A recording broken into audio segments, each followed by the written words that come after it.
Chapter 242. It was suspected to be a creature from the White Era. No matter how one looked at it, it should belong to the ancient sea turtle species of that era. Before becoming the club's new boss, Boss Luo was also a genuine paleontology student. Naturally, he understood the biological significance of discovering such an ancient sea turtle. This unimaginable vitality may be able to help humans structure the limits of life, and it may even greatly increase the lifespan of human beings, right? The rest was the genetic map research. The evolutionary process of the creatures on the third planet of the solar system was not only that, it also knew how to communicate mentally. Therefore, it was fully capable of helping humans simulate the true appearance of the White Era. It wasn't a monster, but it might have existed longer than a monster. This ancient sea turtle had clearly witnessed the great miracle of life. Luacio's interest grew. Do you have a name? Do you have any similar species? I don't have a name. The ancient sea turtle slowly said, similar species. I had them a long time ago, but they are no longer there. I have seen a lot of guys similar to me, but they are not my real kind. They are just similar in appearance. Luacio nodded. If there were still a lot of creatures like this ancient sea turtle, it was impossible for there to be no movement in the outside world over the years. In other words, this might be the last one to survive from the White Era to the present. By the way, why are you in this place? Well, sleeping? Is it strange? I have always been sleeping in this place. The ancient sea turtle said, I have changed my sleeping place many times. Once, many huge flaming rocks suddenly fell from the sky, smashing the ground into smithereens. Even the sea became chaotic, and I had no choice but to move to another place. Once, the volcano in the sea began to erupt, and I had no choice but to leave. Another time, the entire world became very, very cold. It exceeded the limit of my endurance, and I had no choice but to find a warmer place. The ancient sea turtle kept talking about its long history of moving, but it also forgot to ask why it moved for a lot of time. It seemed that because of the long years, many of its memories had become blurred or even forgotten. Oh yes, when I moved here, it should be not long ago. I remember that at that time, a terrifying tremor suddenly came from the ground. Two very, very big things fell from the sky. Those things were too terrifying. An area was flattened in an instant. Then, like a volcanic eruption, thick smoke directly rushed into the sky. After that, whether it was the air or the sea, there was something that made me feel very uncomfortable, so I could only leave. I liked the place where I slept last time. Luacio opened his mouth. According to the ancient sea turtle's description, when it moved last time, it encountered the UA atomic bomb in Area 11? Luacio pondered for a while, but it was very weak. If he hadn't been close to the ancient sea turtle for a while, he might not have been able to detect it. He suddenly said, Can you move your body a little bit? Let me see what is under you. Okay. The ancient sea turtle's personality was very gentle. It's just that it needs to move, but it's a very difficult and slow process. It's just that Luacio's patience was very good. After the ancient sea turtle completely moved away, he walked to the place where the ancient sea turtle originally pressed down. There was already a huge turtle shell indentation. Walking to the center of this indentation, Luacio squatted down, stretched out his palm, and pressed on the soil that had been pressed hard like diamond. The hard soil broke open little by little, and then a box about 40 centimeters long slowly emerged. The place where I sleep, there is such a thing? The ancient sea turtle was surprised. Luacio ignored the sea turtle's surprise for the time being, but opened the box. What was inside was a white, round, and flawless huge sphere. It was the size of a football, a pearl. This was a rare treasure in the world. Or it should be said that it was a priceless treasure. Such a huge and round pearl was bigger than the so-called Laozi's pearl that was found in the world decades ago. Laozi's pearl was irregular in shape, and this one was almost perfect in shape. The gap between the two was obvious. It's just that such a world treasure couldn't be kept in Luacio's hand for more than a minute. Luacio's finger brushed over the huge pearl, and this rare treasure that had just been born instantly shattered into countless white powder. Among these powders, Boss Luo picked up a familiar black card of the card club. At the bottom of the box containing the huge pearl, there was a wooden shelf used to hold the pearl. Turning over the bottom of the shelf, some words engraved by someone could be seen. After paying some lifespan as a price, Luacio translated these words. It was about 700 years ago. A Murloc living in the deep sea paid a huge price and brought its people to the land. Its name was Dongyang, and later it added a human surname, LV. LV Dongyang lived the life of a human being, feeling the warmth of the sun, giving birth to children, and reproducing with its people. It had always lived a life of being aloof from the world. My descendants, if you encounter difficulties that you can't overcome, you can break this pearl and take out the things inside. As long as you pray sincerely, you will get a response. However, one had to think twice before begging. The more things one wanted, the more valuable they would be, and the more valuable they would lose. Don't use it unless it's a matter of life and death. After reading L.V. Dongyang's last words engraved on the wooden board, if he wanted to know more about the transactions, he had to go back to the card club to check the account book. There should be some hints about this place in Louis Village, but Luo Chio played with the black card in his hand, shaking his head. Maybe it has been forgotten by later generations due to the passage of time. Therefore, the box buried here had not been discovered. In addition, this huge pearl should have some kind of isolation ability. As the boss of the card club, he could only sense it when he was close to it, not to mention ordinary people. So far, the secret of Louis Village no longer existed. Luacio smiled contentedly, but at this time the ancient turtle suddenly said, "I think I've seen this thing before." Luacio gave a start. "You've seen it before?" "Let me think." The ancient turtle closed its eyes. Luacio waited patiently again, until nearly 30 minutes passed. Luacio felt something wrong. This old turtle seemed to have fallen asleep again. Did I fall asleep again? Oh, I remember, I've seen this thing before. The ancient turtle didn't feel embarrassed at all, still speaking in a slow tone. "Well, speaking of which, I felt the same aura from you, and that guy, no wonder I woke up from my deep sleep." "Same aura?" Luacio frowned. "Did that guy tell you his name?" "I forgot." The ancient turtle said, "That guy also gave me this thing, saying I could find that guy through it if I needed it. Then I threw it away," the ancient turtle said slowly. Luacio opened his mouth. Well, he had met people who threw away the black card in the past 2 or 3 months since he took over the club. For example, Tu Jiaqing had thrown it away at the beginning. However, the black card was a certificate. Once it was given to a customer, no matter where it was, it would eventually return to the person who needed it. Of course, the black card could also be lent to others. But Luacio didn't feel the existence of the second black card here. He looked at the ancient turtle in surprise. "Don't you have something you want for such a long time?" The ancient turtle said naturally, "That guy said he could help me realize my wish, but I don't need it. As long as I can sleep by myself. Why do I need someone to help me?" "Luacio, such a guy really exists as long as he sleeps." This was probably infinitely close to the level of having no desires.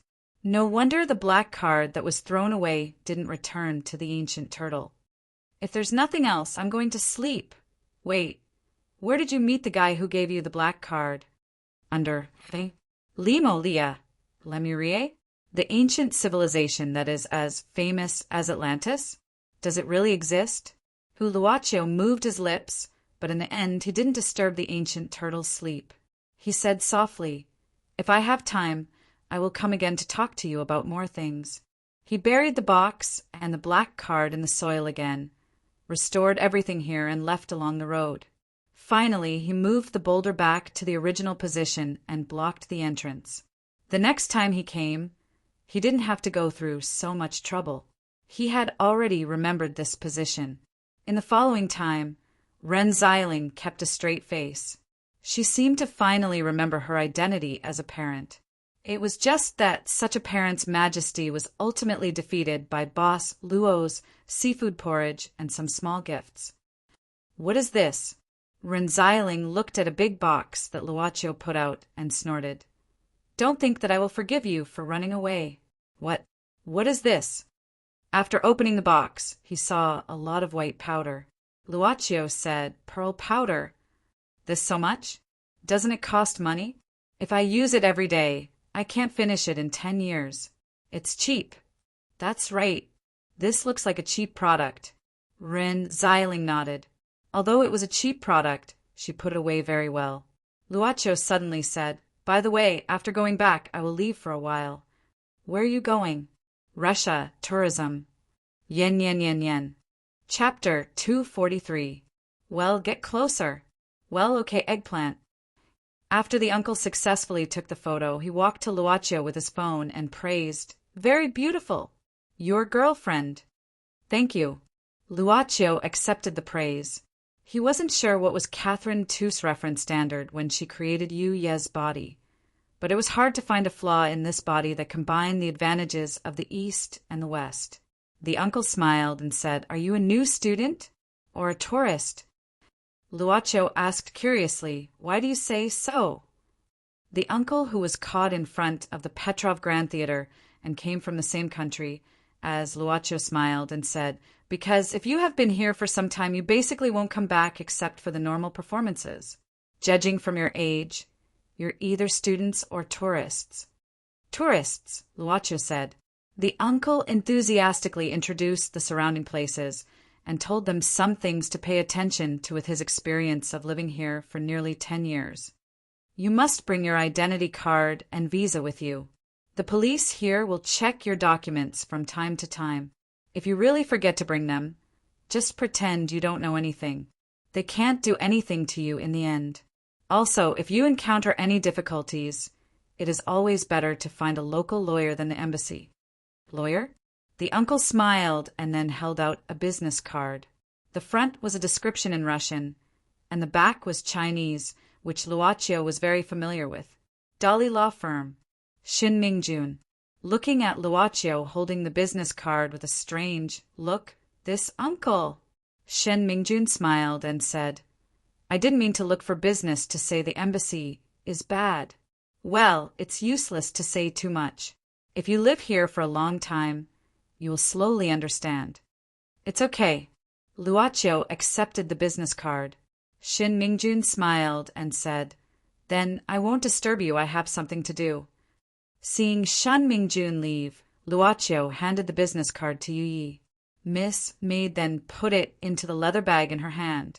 As the boss of the club, there shouldn't be anything that required the help of a lawyer. Besides, although he was completely unfamiliar with this place, he was not familiar with it at all. But the maid beside him was here. Before the club moved to his city, it had stayed in this place for a very long time. Lowering his head, Luocio sent out the photo. This should be able to temporarily shut Ren Xiling's mouth. "Do you want to go somewhere?" Luocio looked at Yu Yi and asked. Since he came to Moscow this time to fulfill his promise to Yi, Luocio decided to let Yu Yi make the decision herself. "There's nowhere in particular that I want to go." Yu Yi shook her head and said softly, "If there is a place that Master wants to go, Yu Yi can be a qualified tour guide." Luocio smiled and said, "If we keep going like this, we can only stay here and stare blankly at night." Yu Yi thought for a while and said, "In this case, let's go to Trafford Avenue. There's a good supermarket there." "Supermarket?" "Because it's almost time to prepare dinner for Master." Miss Maid smiled and said, since he became the boss of the club, Luocio basically didn't eat outside food. But Yu Yi didn't seem to intend to change this aspect of life. "Then let's go to the supermarket." Luocio smiled and said, On the first day in Moscow, the boss of the club and Miss Maid went to the supermarket. Outside the magnificent and luxurious classical palace-style huge building was the famous Trafford Avenue. On the road that was more than 10 lanes wide, endless vehicles could be seen. This was a very prosperous place. But this kind of prosperity was completely irrelevant to Nikita. What he cared about now was how to escape from the hands of the two strong men in front of him. But the fact was that the two men forced him to the wall of the alley, one on the left and one on the right, like two mountains. For Nikita, who was thin, there seemed to be no possibility of escape, no matter how he tried. "I have no money." Nikita begged for mercy. One of the strong men suddenly sneered. Without saying anything, he directly punched on Nikita's stomach. The punch made Nikita squat on the ground while covering his stomach in pain, complaining, "I really don't have extra money. I still owe the landlord 2 months' rent. I'm going to sleep on the street." The other strong man who didn't hit him sneered, "This is the territory of Boss Igor. It's not the first day you come here to make a living. If you don't pay the protection fee, get out of here." "But I really have no money," Nikita said with a dry cough. "You will have it." The strong man who hit him sneered. The muscles on his arms that had obviously been trained bulged high, and he easily pulled Nikita up. Once again, he aimed at Nikita's stomach and punched him again and again. "Stop, stop." At this time, a man in his 30s with a face full of stubble rushed in. The man had a sturdy body that was not inferior to the two strong men, and even slightly taller. He came to Nikita, and the strong man who hit him stopped. Nikita suddenly slid down the wall and sat on the ground, with some blood flowing out of his mouth. The man squatted down and glanced at Nikita, with a trace of anger flashing in his eyes. His hand clenched into a fist, but it only lasted for an instant before loosening. "Don't hit him again. I'll pay the protection fee for him." The man took a deep breath and stood up.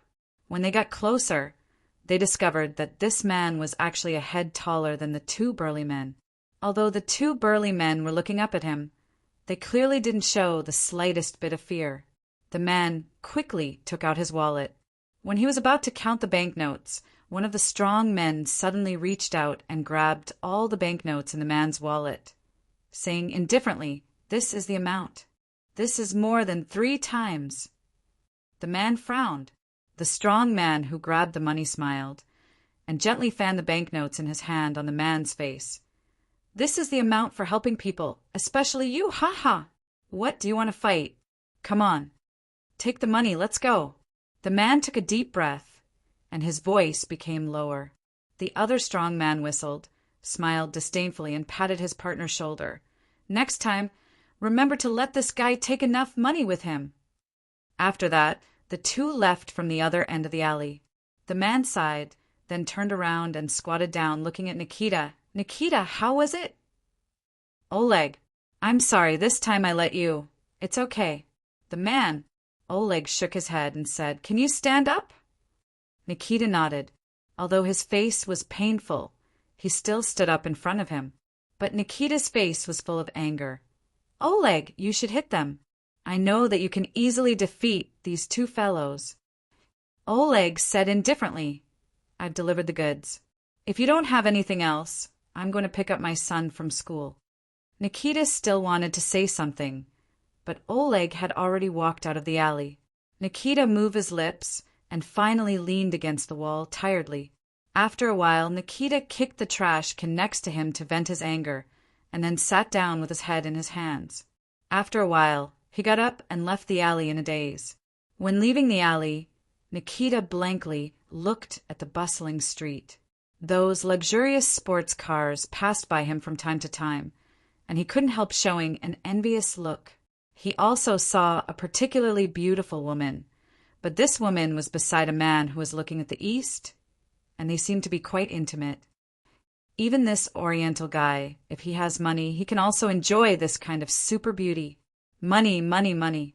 Nikita spat out a mouthful of saliva, reluctantly withdrawing his eyes from the beautiful woman and limping away. Before entering the Yelisevsky supermarket, Luachio suddenly asked, "I heard that the gangs in Russia are very active. Are those who received protection fees just now?" The servant girl said with many years of experience, I'm afraid they are at most small ruffians, maybe the peripheral members of a gang, so they can only collect protection fees. Luocio nodded, walking into the supermarket. Chapter 244. When Oleg came to school, he was told that his son played truant in the last class. He didn't find out until the class was over. The teacher was about to call Oleg, but it was time to pick him up after school. Play truant? Why did he play truant? Oleg asked confusedly. The teacher had to look up to see the Siberian man, clearly. He frowned and said, "Mr. Oleg, I think I should be the one to ask you this question. I remember that I have invited you twice this week to come to school, and we will talk about your son, but you seem to have not given me a formal reply." Oleg said apologetically, "I'm sorry, I'm a truck driver. I'm busy with work and can't spare time. It's my limit to pick him up on time every day." The teacher shook his head. "Sir, is there anything more important than family? I'm sorry, I'm not criticizing your way of life, but Antonio is just a child. Please care more about his emotions. Besides, I'm going to call the police because Antonio is too young.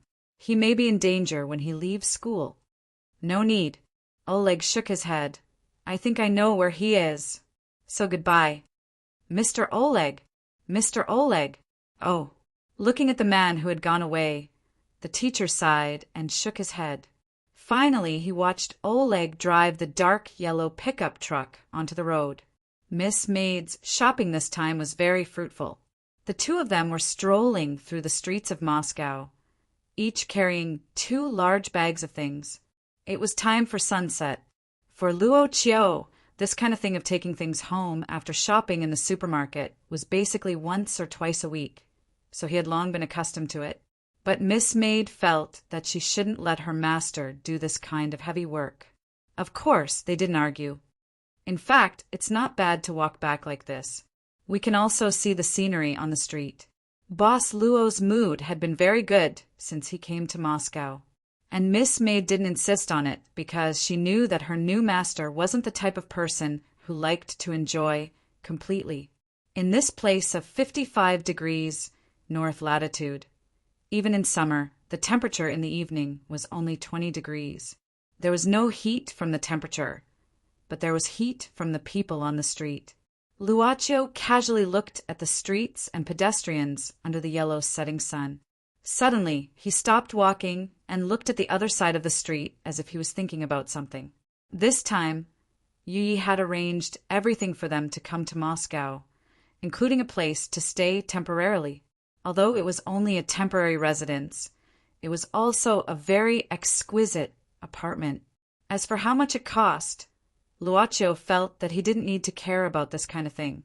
However, this was not the direction back to the apartment. Boss Luo changed his route and headed towards the park. In the park, some women were playing with their children. There was also an old man sitting on a stool with a pipe in his mouth, looking at the sky. At this moment, a boy was sitting on the swing on one side of the building. He was carrying a backpack and sitting on the bench of the swing, but he was not swinging. The child had a head of chestnut-colored, curly hair and faint freckles on his face. He was rather small. He was about 10 years old. "Do you want some?" Suddenly, the little boy heard such a voice. He looked up and saw a black-haired guy, reaching out his hand to give him a piece of chocolate. The little boy was stunned for a moment, but he quickly lowered his head and stomped his feet on the sand, causing the swing to sway. Luocio didn't seem to mind, but sat on the swing next to him. He tore the chocolate in his hand, then broke off a small piece and put it into his mouth. The moment he broke off the chocolate, the crisp sound made the little boy's eyes move over, but he quickly turned to the other side. "Well, my mood is much better. Some people say that if you eat something when you're unhappy, your mood will be better." Screech! The child's feet suddenly stopped on the sand, and the swing stopped. The child suddenly stared at Luocio fiercely. Without saying anything, he ran away. But the child didn't run far before squatting on the ground. Soon the little boy stood up, but at this time there was a ball of mud in his hand. The child threw the mud ball in his hand at Luocio with all his might. The mud ball almost hit Boss Luo's face. While marveling at the so-called fighting nation, Luocio slightly tilted his head, and the mud ball flew past his ear without hitting him. The little boy looked regretful, but he instantly made a face and ran toward the exit of the park without saying a word. However, he did not expect that just as he turned around, he would immediately bump into something huge and fall to the ground. He bumped into a very strong man. "Antonio, stand up," the big man suddenly said. "The boy." Antonio looked up and saw the big man's appearance. He immediately lowered his head and whispered, "Dad, I'm really sorry, my son is too naughty." After the introduction, the big man who claimed to be Oleg apologized in front of Luocio very politely. Even if he saw that the young man was of Oriental race, even if he had more than twice the size of the young man, he did do so. "It's okay. I started the conversation first." Luocio stood up and said, "I saw that he seemed unhappy, so I planned to treat him to chocolate. Maybe he thought I was a bad guy. Well, his awareness of precaution is actually very good. After all, he was a fighting nation, Coco." At this time, Oleg was stunned. "Are you an Oriental who grew up in the local area?" "I'm just a tourist." Luocio shook his head and said, "Well, I'm free to travel." Oleg said inconceivably, "Oh my God, your accent is great. If I close my eyes, I will definitely think you're my compatriot." Luocio smiled and said, "After all, it cost me some money to learn it. Then it must have been a lot of hard work." Oleg nodded in agreement. "Was the lifespan of 5 days," Oleg said at this time. "By the way, where do you live? I can send you back as an apology." "In Moscow, state-run taxis are more expensive. Tourists like you will be cheated at any time. As for the taxi on the road, I don't think it will stop for you, even if you can pay for it." "Oh, yes, I think I should eat a meal with you. It's perfect." Seeing that the other party didn't immediately agree, Oleg said with a little embarrassment, "Don't worry, I'm not a bad guy." "It's okay, but—" Luocio smiled and said, "Can we have one more person?"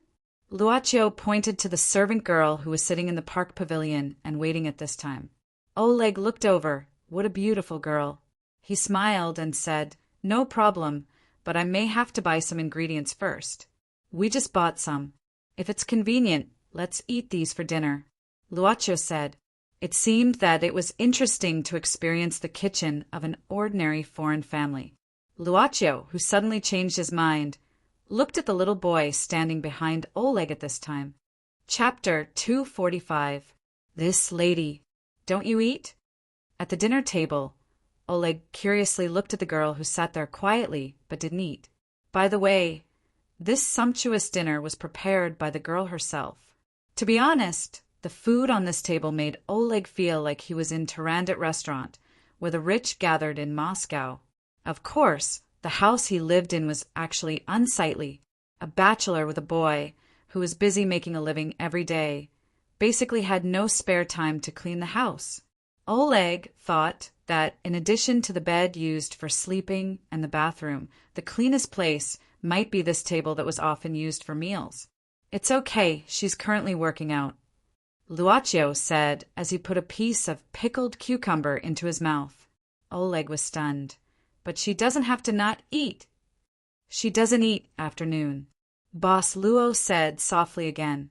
God knew why this girl, who probably had a perfect figure, was still obsessed with dieting and working out.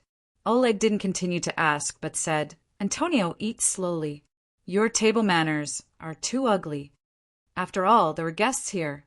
Although eating heartily was a compliment to the cook, they were guests after all. "Dad, if half of what you usually cook, no.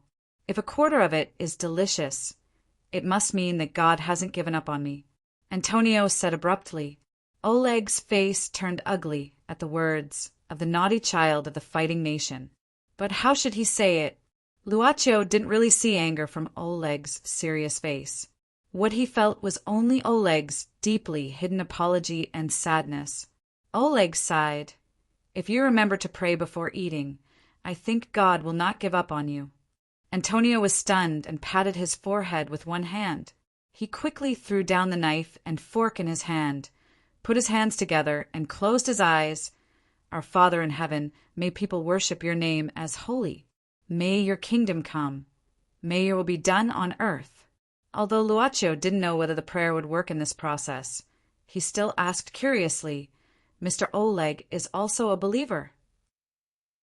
Oleg shook his head. I'm not, but this child was baptized when he was born. His mother is a believer. Luaccio nodded and didn't ask any more. There were only two kinds of situations in a family without a hostess, and it was so dirty and messy. No matter which one, it wasn't suitable to mention it on this occasion. But perhaps it was the worst kind. Luaccio's eyes fell on the small photo frame on the side of the TV cabinet in the living room. In addition to Oleg and the baby, there was also a beautiful woman with chestnut red hair. Oleg thought that this foreign young man was very good and very calm. Antonio quickly finished his prayer and began to eat heartily. During this meal, they talked about some local customs and culture. The time passed. After dinner, Oleg didn't let the servant girl wash the tableware. He hurriedly rolled up all the tableware and threw it into the basin, rolling up his sleeves. Luaccio began to carefully look at the decoration in this family. Antonio kept staring at Luaccio at this moment. The naughty child seemed to have let down his guard against the stranger after experiencing this delicious dinner. What do you do? Antonio looked up and asked the big brother, who was much taller than him. Boss Luo was looking at a piece of decoration. He gently put it down and smiled. I do business. Business? Do you sell things? The business in the child's mind was probably the shop that sold things in the shop. Well, I do sell things. What do you sell? Antonio asked curiously. Luaccio suddenly squatted down, so that Antonio didn't look up at him. He smiled and said, Basically, I sell everything. As long as the customer can think of it and afford it, I can sell it. Antonio tilted his head and said, Do you sell planes? Yes. What about trains? Also. The naughty child used his finger as a gun and made an aiming action. He said excitedly, Tanks? Rockets? Cannons? Do you sell Dragunov SVD? Yes. Luaccio nodded. However, kid, you're only 10 years old. Why do you say planes, tanks, rockets, and cannons at this age? And Dragunov SVD is a sniper rifle, so the naughty child was very excited. Can you sell it to me? I have property of 8,300 rubles. Is it enough? Luaccio shook his head. Antonio lowered his head disappointedly. Luaccio stood up, reached out, and patted Antonio's head and said softly, Remember, when you need it, you will find me. At that time, tell me what you really want to buy, and... Boss Luo lowered his head and whispered something in Antonio's ear. Antonio opened his eyes wide and took a step back, looking at him with a trace of horror. Luaccio finally said, These can be used as the transaction fee for what you want to buy. Do you understand? With that, Luaccio stepped back in front of Antonio. Ye also walked to Luaccio's side. After a few steps, he and she suddenly disappeared in front of Antonio. Antonio opened his mouth wide and rubbed his eyes hard. After a few times, he still couldn't calm himself down. He stared blankly at the empty carpet. Antonio, where are the two guests? Oleg, who had just finished washing, came out of the kitchen and looked at his son and asked, Disappeared. Antonio pointed to the place where the two disappeared, turned around and said, I saw them disappear here. Oleg stared blankly for a moment, then walked in front of Antonio, squatted down and touched his head. The Lord said, Don't lie. You forgot to pray when you had dinner today, and now you lie. What do you think we should do? I'm serious. Anton shouted. Antonio. Oleg took a deep breath and said in a low voice, Today you played truant, right? I haven't asked you about it. Why did you play truant? Antonio clenched his small fists and didn't say a word. Oleg said, Do you know that only bad children play truant? Do you want to be a bad child? Antonio said, I've grown up. I don't need to go to school. I want to do what I like. You've grown up. Oleg, however, shook his head. He easily grabbed Antonio's arm and lifted him up. He said calmly, "Child, do you know what I'm talking about? This is called growing up." Antonio kicked Oleg with his feet. "Let me go! Let me go! Let me go! Let me go! Coward!"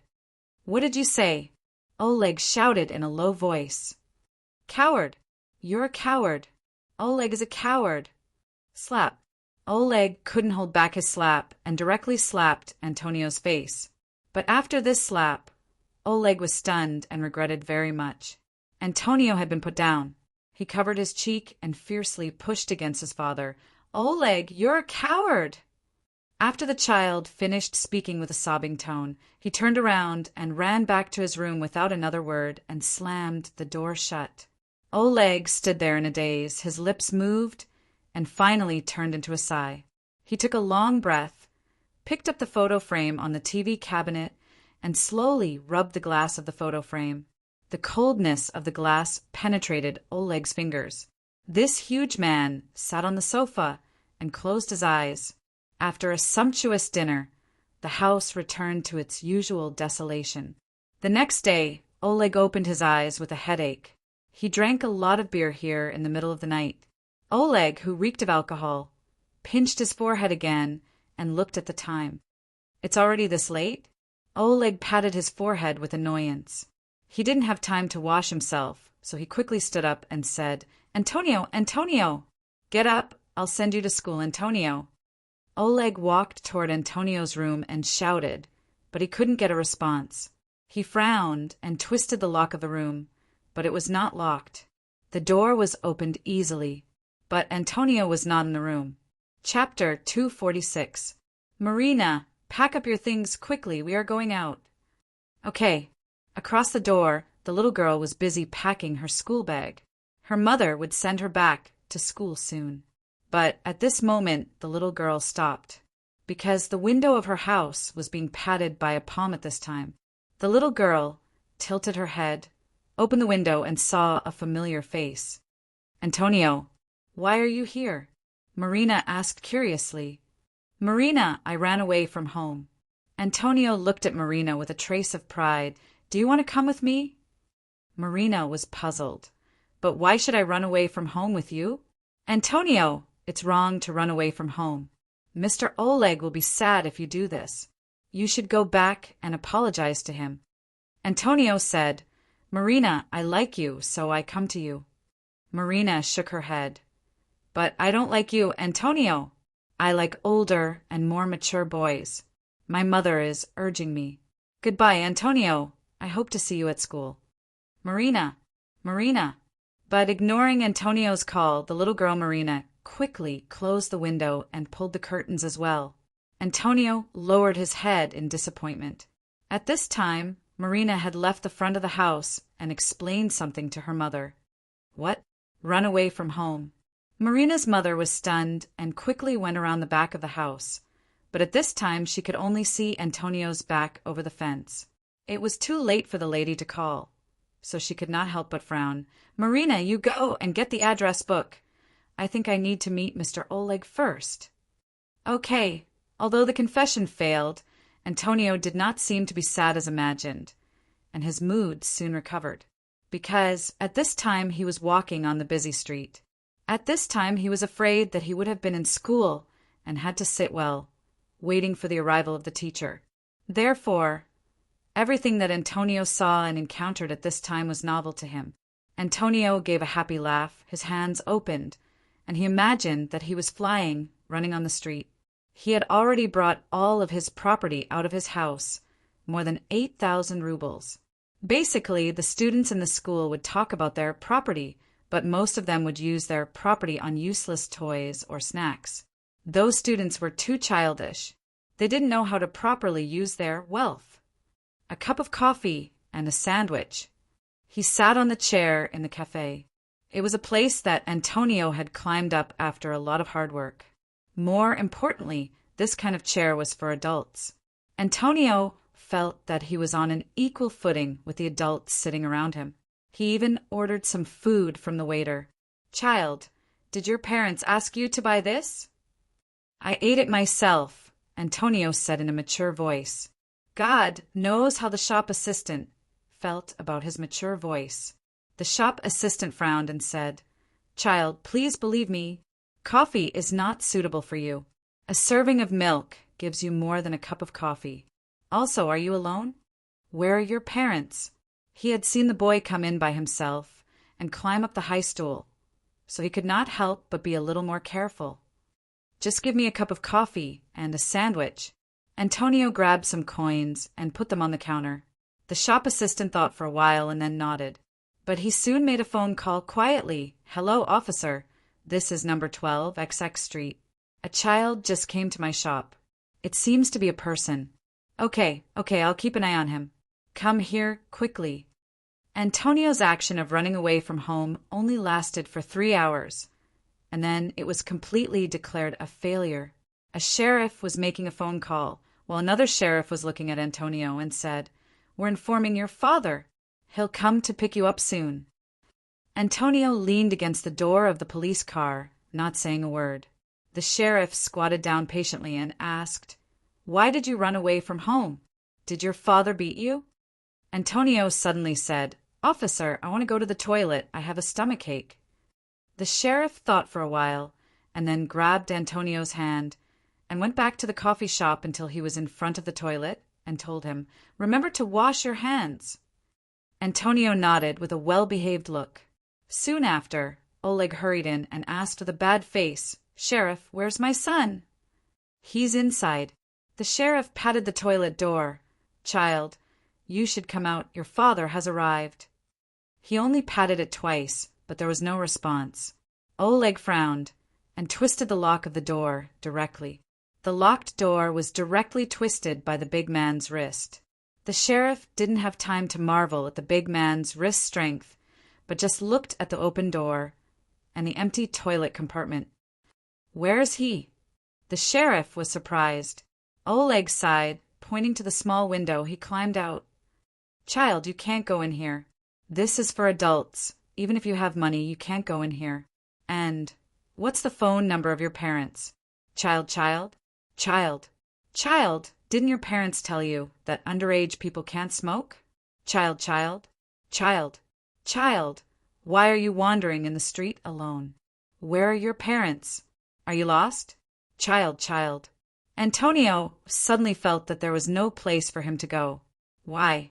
Why did people everywhere always ask about his parents?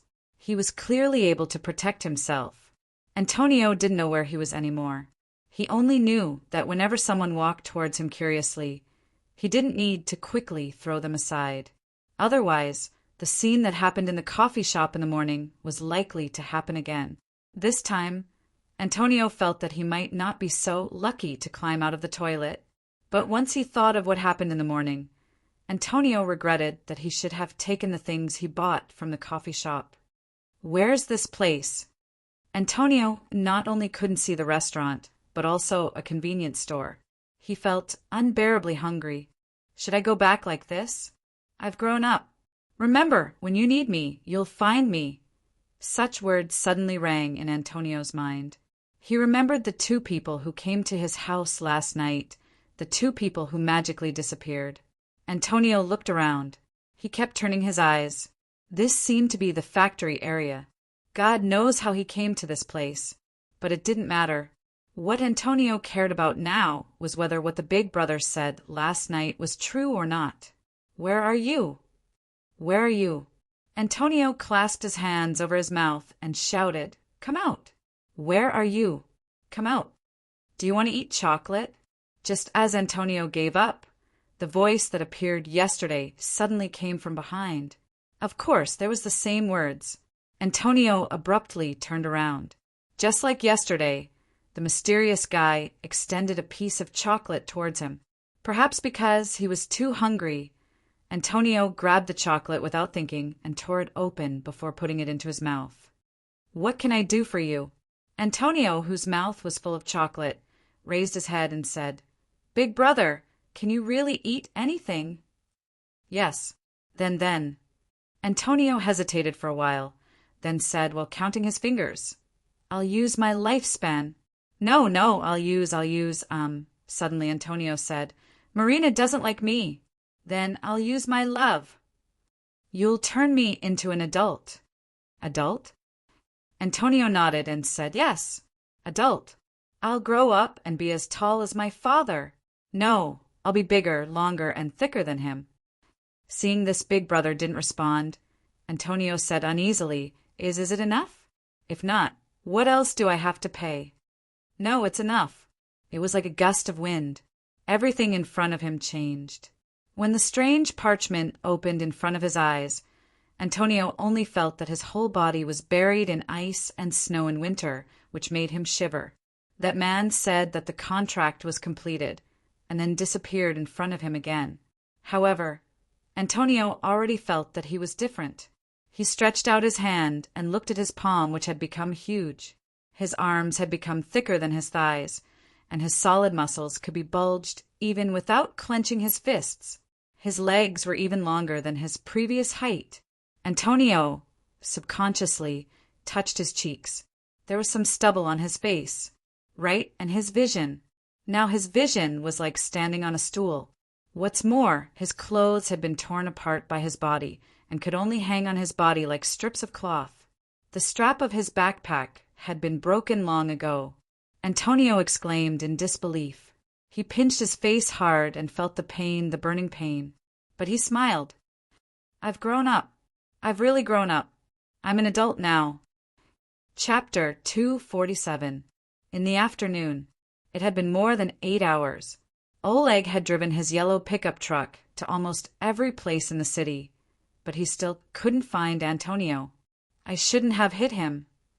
Oleg couldn't help but blame himself deeply. Since 7 years ago, when Antonio was the only one left in his life, this little life was almost the driving force that supported him to live. Antonio, you'd better be safe. Mr. Oleg, who was not a believer, was more pious than ever before, and more pious than ordinary believers. But he felt that such piety came with some hypocrisy, so he remembered that praying was also utilitarian in nature. Finally, it was the same color as the yellow pickup truck, and it was still moving in this bustling city. Oleg's eyes were so focused on the backs of those children who were only a little taller than the fire hydrant. So he didn't notice that when the pickup truck turned the corner, a pair of eyes were watching him. And the source of the eyes was a very strong body. How strong was he? In the eyes of passers-by, it was probably like this. This guy was as strong as a brown bear. Antonio just watched the familiar pickup truck slowly passing by him. He clearly saw Oleg in the driver's seat. Perhaps because he had grown up, Antonio felt that his eyesight had become very good, so he could clearly see the trace of anxiety on Oleg's face. Dad! Antonio subconsciously moved his lips at the moment the pickup truck passed by, and he even intended to wave his hand. But Oleg didn't notice his existence at all. Watching the pickup truck finally drove into another street, Antonio said to himself, Dad really can't recognize me. I've really grown up.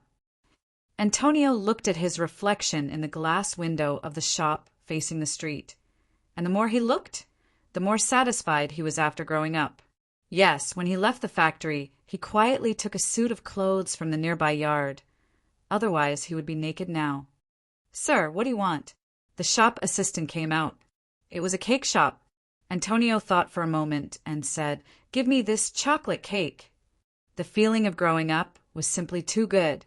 She could buy whatever she liked, and there would be no one nagging by her side, telling her not to do this and not to do that. Antonio ate the cake with relish as he strolled around the streets. He found that many people would look at him, especially those big sisters. They all liked to look at him, but he didn't understand why these big sisters would smile at him. He even bumped into some who kept blinking their eyes. Oh, right, he even bumped into a big sister who accidentally bumped into him and pinched his chest. It was an itchy feeling. Hey, handsome, do you want to have a drink with me? I'm not going. I'm going to play with my friends. Every week on this day, we make an appointment to play video games together. Is that so? Oh, bye-bye. Then the big sister's smile disappeared, and she walked away without another word. Antonio was puzzled. He scratched his head and wondered if it was more appropriate for him to agree to the other party's request. I'm an adult now. If we meet again, you should agree, right? That's the Lord. Just as he was thinking to himself, someone suddenly dashed towards him. The man even shouted, "Get out of the way! Get out of the way! Get out of the way!"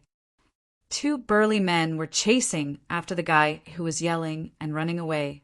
The guy who was yelling was being chased by someone. At this moment, he and the two burly men directly ran past Antonio. Antonio opened his mouth at this time. He obviously recognized who was being chased by the two big men. Uncle Nikita! You can't escape. Nikita, who was finally chased into a dead end, looked at the wall in front of him with annoyance. Why was there a wall here? When did this happen? Which bastard built it? But no matter how he cursed the guy who built this wall, he had to face the fact that he had no way to escape. Nikita had to turn around, pressing his hands in front of himself, trying to negotiate with the other party. "Hey, buddy, you won't get the money if you kill me here. Why don't you give me some time to think of a way?" "Well, my dear Nikita, do you know how many guys ask us to give them time to think of a way, but the result is that they quietly run away every month? According to the casino's rule, after borrowing money, you have to pay it back within 12 hours. Oh, dear Mr. Nikita, didn't you hear the rule clearly before you borrowed the money? But your interest is too high." Nikita looked at the two with cold sweat. He really regretted drinking alone last night. If it wasn't for the excessive alcohol that made his brain crash, he wouldn't go into the casino in the basement at all, intending to try his luck. The result was obvious, and now it was the result. "The interest has been agreed at the beginning, hasn't it?" That man snorted. "Mr. Nikita, go back with us. We'll think of a way there. If you intend to resist to the end, then don't blame us for being rude." Seeing the two big men clenching their fists and approaching with crackling sounds, Nikita's heart suddenly beat violently. But at this time Nikita could hardly believe his eyes. One of the big men's body flew up. No, he was lifted up. An unusually tall guy grabbed the big man's belt with one hand and twisted his arm with the other, lifting him up like this. God! Nikita had never seen such a strong guy before. This strong guy suddenly shouted, throwing the big man out fiercely. The big man who was thrown out suddenly hung in the dustbin. It seemed that his head hit the lid, and he groaned painfully but couldn't climb out.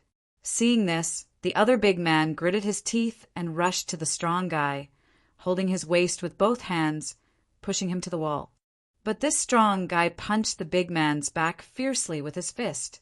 After 2 or 3 punches, the big man's hands loosened. He felt like his spine was about to break, not like being punched by a fist, but being knocked down by a hammer. As soon as he loosened his hands, his body was directly lifted up and thrown into the dustbin. The burst of stench almost made him faint. But that huge guy directly knocked down the lid of the dustbin and knocked the exterior of the dustbin forcefully. Bang, bang, bang, bang, bang, bang sound exploded inside, making the big man suddenly feel dizzy. He reached out to push the lid, but found that he couldn't push it open. In this stinking environment, he even began to vomit. Outside, Nikita swallowed his saliva, looking at the scene that just happened. At this time, he saw that the big man who suddenly helped him was on the top of the dustbin, with a complacent look. "Oleg! Oh no, I'm wrong." Nikita hesitated, but finally walked to the front of the big man. "My God, you look like a friend of mine, but you're much younger than him. In fact, if you look carefully, there are many differences." Antonio wanted to call Uncle Nikita as usual, but he thought that even his father couldn't recognize him, so Uncle Nikita shouldn't be able to recognize him. This naughty kid who had an adult body but was still a naughty kid suddenly had a mischievous idea. "Is your friend as strong as me?" "Oh, my God, you're stronger than Oleg," Nikita exclaimed. "You're just like a Siberian bear. By the way, thank you for saving me." Antonio, who was sitting on the dustbin, kicked his legs and said, "I think you seem to be bullied by bad guys, so I saved you. How about it? Are you satisfied?" Nikita gave a start, feeling that this guy was a little weird. But he didn't think too much, so he said, "Very satisfied. I can't be more satisfied than this. By the way, what's your name? Are you from this district?" Why haven't I seen you before? To be honest, in Nikita's opinion, such a strong body was very eye-catching. Even if he hadn't seen him before, he should have heard about him. My name is in...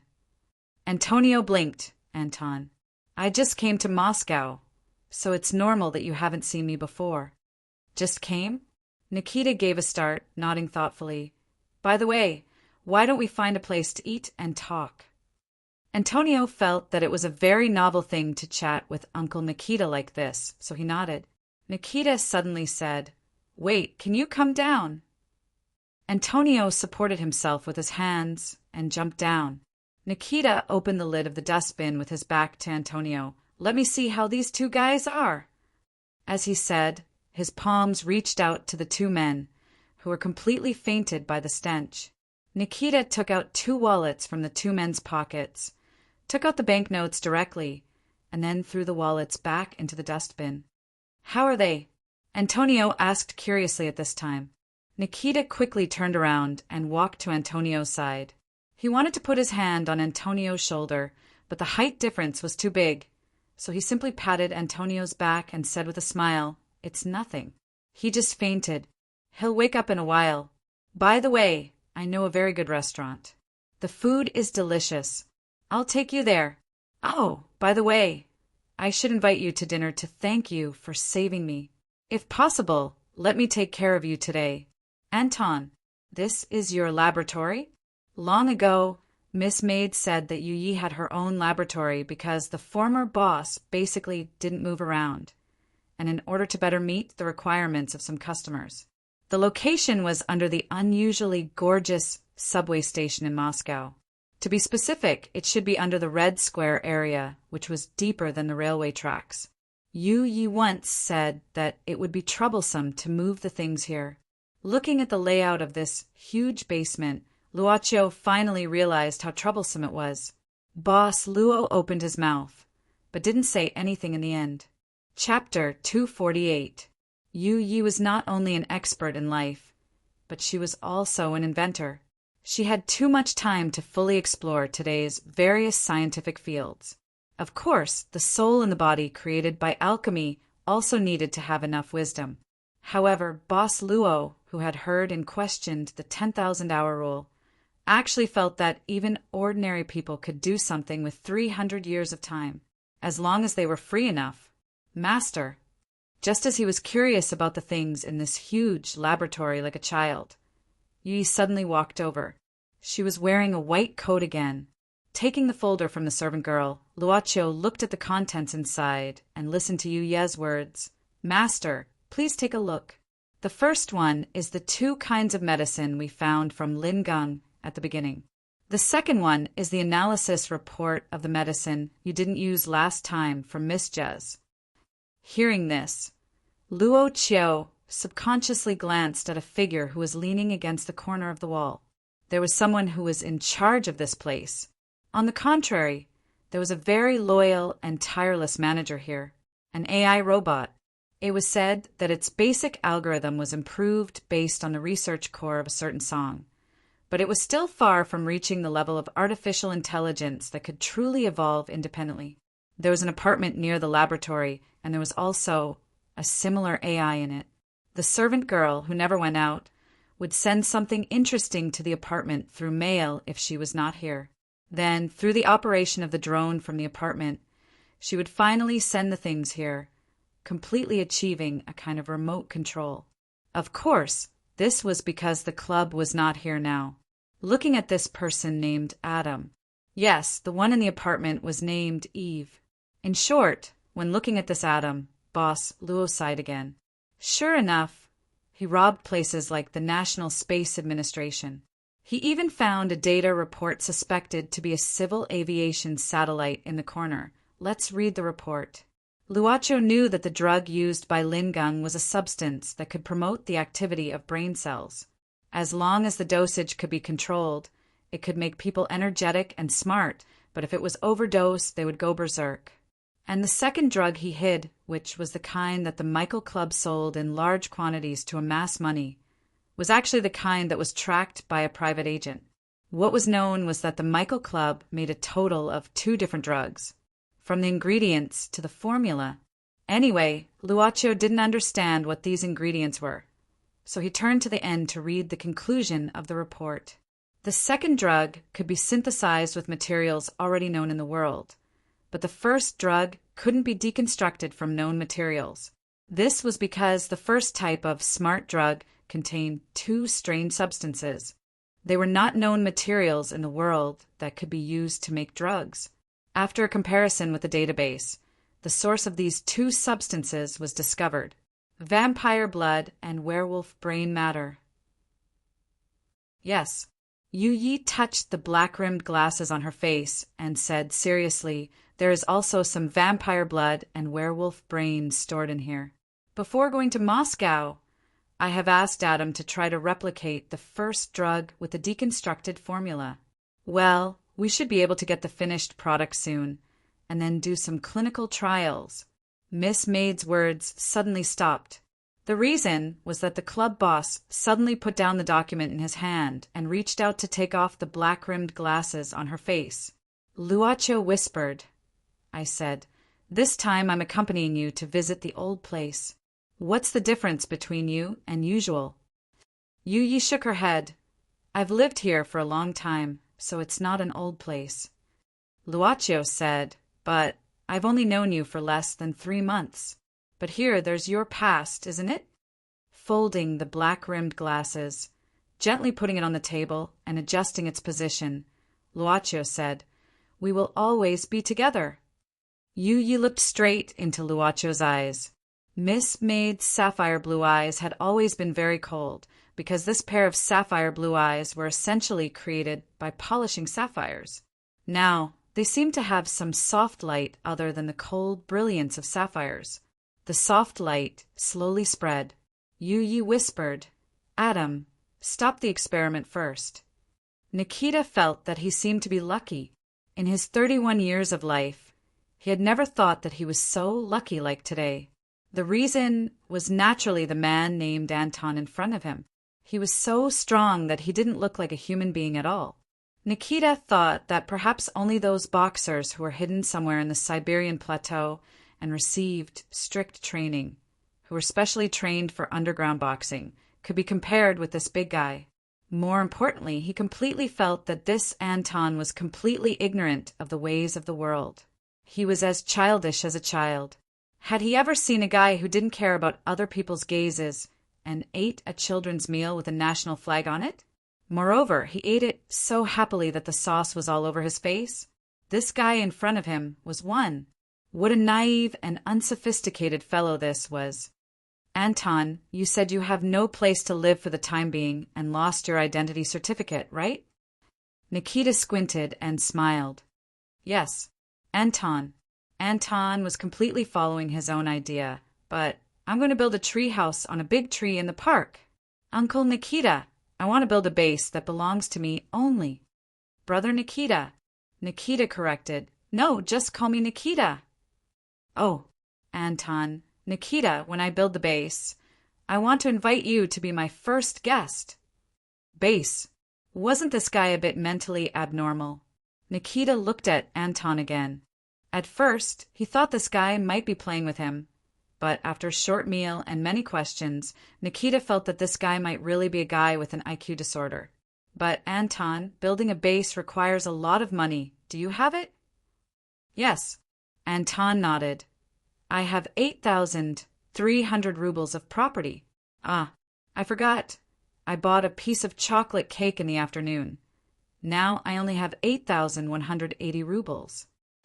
Nikita said seriously, "Anton, unfortunately, I have to tell you that your property is not enough for you to build a base."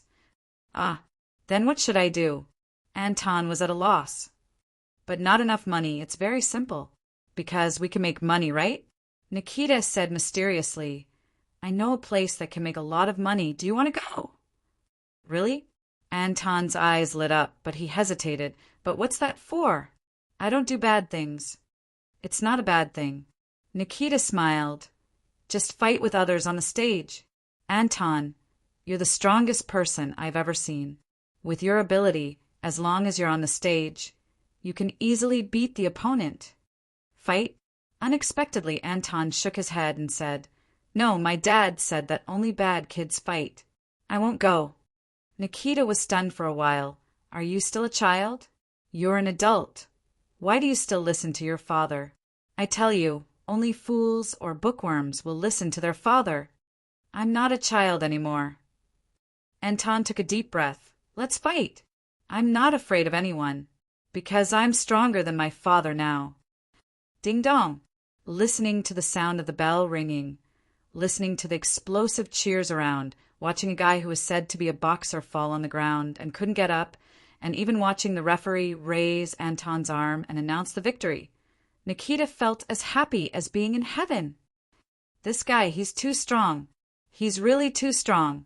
Nikita followed the audience. The punters cheered together. "I'm rich. I'm rich. I'm going to be rich. Anton, you're my god. Oh my god, my god. I'm really rich. Wow, wow." Chapter 249. He was wearing a black leather jacket, and his long blonde hair was cut short. Just like that, he sat on the motorcycle and stopped on the desert-like road. In the middle of the road, in this chaotic area of the Middle East, when a truck came closer and closer, and even when the horn kept sounding, she didn't seem to want to leave. In the end, the truck had to stop, and two men with scarves wrapped around their cheeks came out of the truck. Yes, they also had a gun in their hands, and it was a popular type in the Middle East. People called it. It should be a machine gun called an AK-47. "Who are you? Go away." The two men pointed their machine guns at Jess Private and shouted fiercely in the Middle East dialect. At this time, Jess Private's face suddenly showed a charming smile, but the two men were more willing to call it a sneer. They felt something was wrong. After exchanging glances with each other, they quickly made a decision. They decided to shoot at the woman who was blocking their way. However, when they were about to pull the trigger, the woman in the black leather jacket in front of them reached out as fast as lightning and pulled out a silver pistol from the back of the motorcycle. He took aim and fired. 2 extremely fast shots and 2 extremely accurate shots hit the glabella of the two men who had only pulled the trigger halfway. Bang, bang! The loud gunshots should be able to travel a long distance on this vast road. Damn it! At the same time, from the back of the truck, 4 men with the same outfit and equipment jumped out at the same time. One of them even had a bullet belt on his body. They also chose to sweep this woman with a crushing gaze at the first moment. At this time, the engine of the motorcycle roared like a beast. Jess grabbed the handlebars of the motorcycle with both hands and pressed down heavily on the front wheel's shock absorber. He pulled the front of the motorcycle up with all his might. The powerful driving force of the rear made the motorcycle almost stand upright. The motorcycle turned into a ferocious beast, directly charging towards these men. After pulling out a silver pistol from the front of the motorcycle, Jez also pulled out a black pistol from his left leg. The 2 guns from the left and right sides of the motorcycle were still shooting accurately. When the men's body fell down at the same time, the motorcycle didn't even reach the truck's headlight. It had already stopped. Jess Private turned her long legs and walked down from the motorcycle. She easily climbed over the front of the truck and came to the back of the truck. Here, Jess Private saw more than a dozen children ranging from 7 or 8 years old to 12 or 13 years old. They hugged each other tightly and looked at the woman standing on top of the truck in horror. "It's okay, I'll send you home." Looking at these orphans, it was as if he was looking at himself in the past. His voice became gentler as he put away his black and silver pistols. At this time, Allah al-Akbar. It was a man who had suddenly appeared behind the truck. He had probably been hiding behind the truck since the beginning.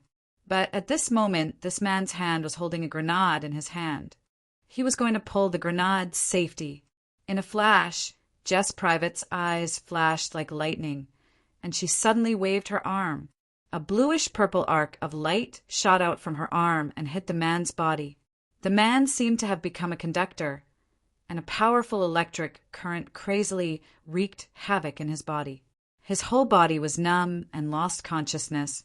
He himself would never have consciousness again, for he was dead. "Sister, are you an angel?" A little girl looked at this scene in surprise and subconsciously said, "Angel." Jess Private shook her head, but said, "I'm just an avenger. Tell me where your home is." She needs to send these children back as soon as possible, and then rely on the communication on the truck to contact a stronghold. Next, she will eliminate this stronghold, one of the strongholds in the Middle East under the Michael Club's banner. After leaving that eastern country, she has eliminated 2 of the same strongholds in this period of time. But there will only be more. Jess Private looked at the rolling dust and silently said, "I'm ING." Jess Private drove the truck and forcefully turned the steering wheel, making the truck turn around quickly. The tires rubbed the ground and powerfully swept away the bodies on the ground. The bodies on the road were suddenly swept out.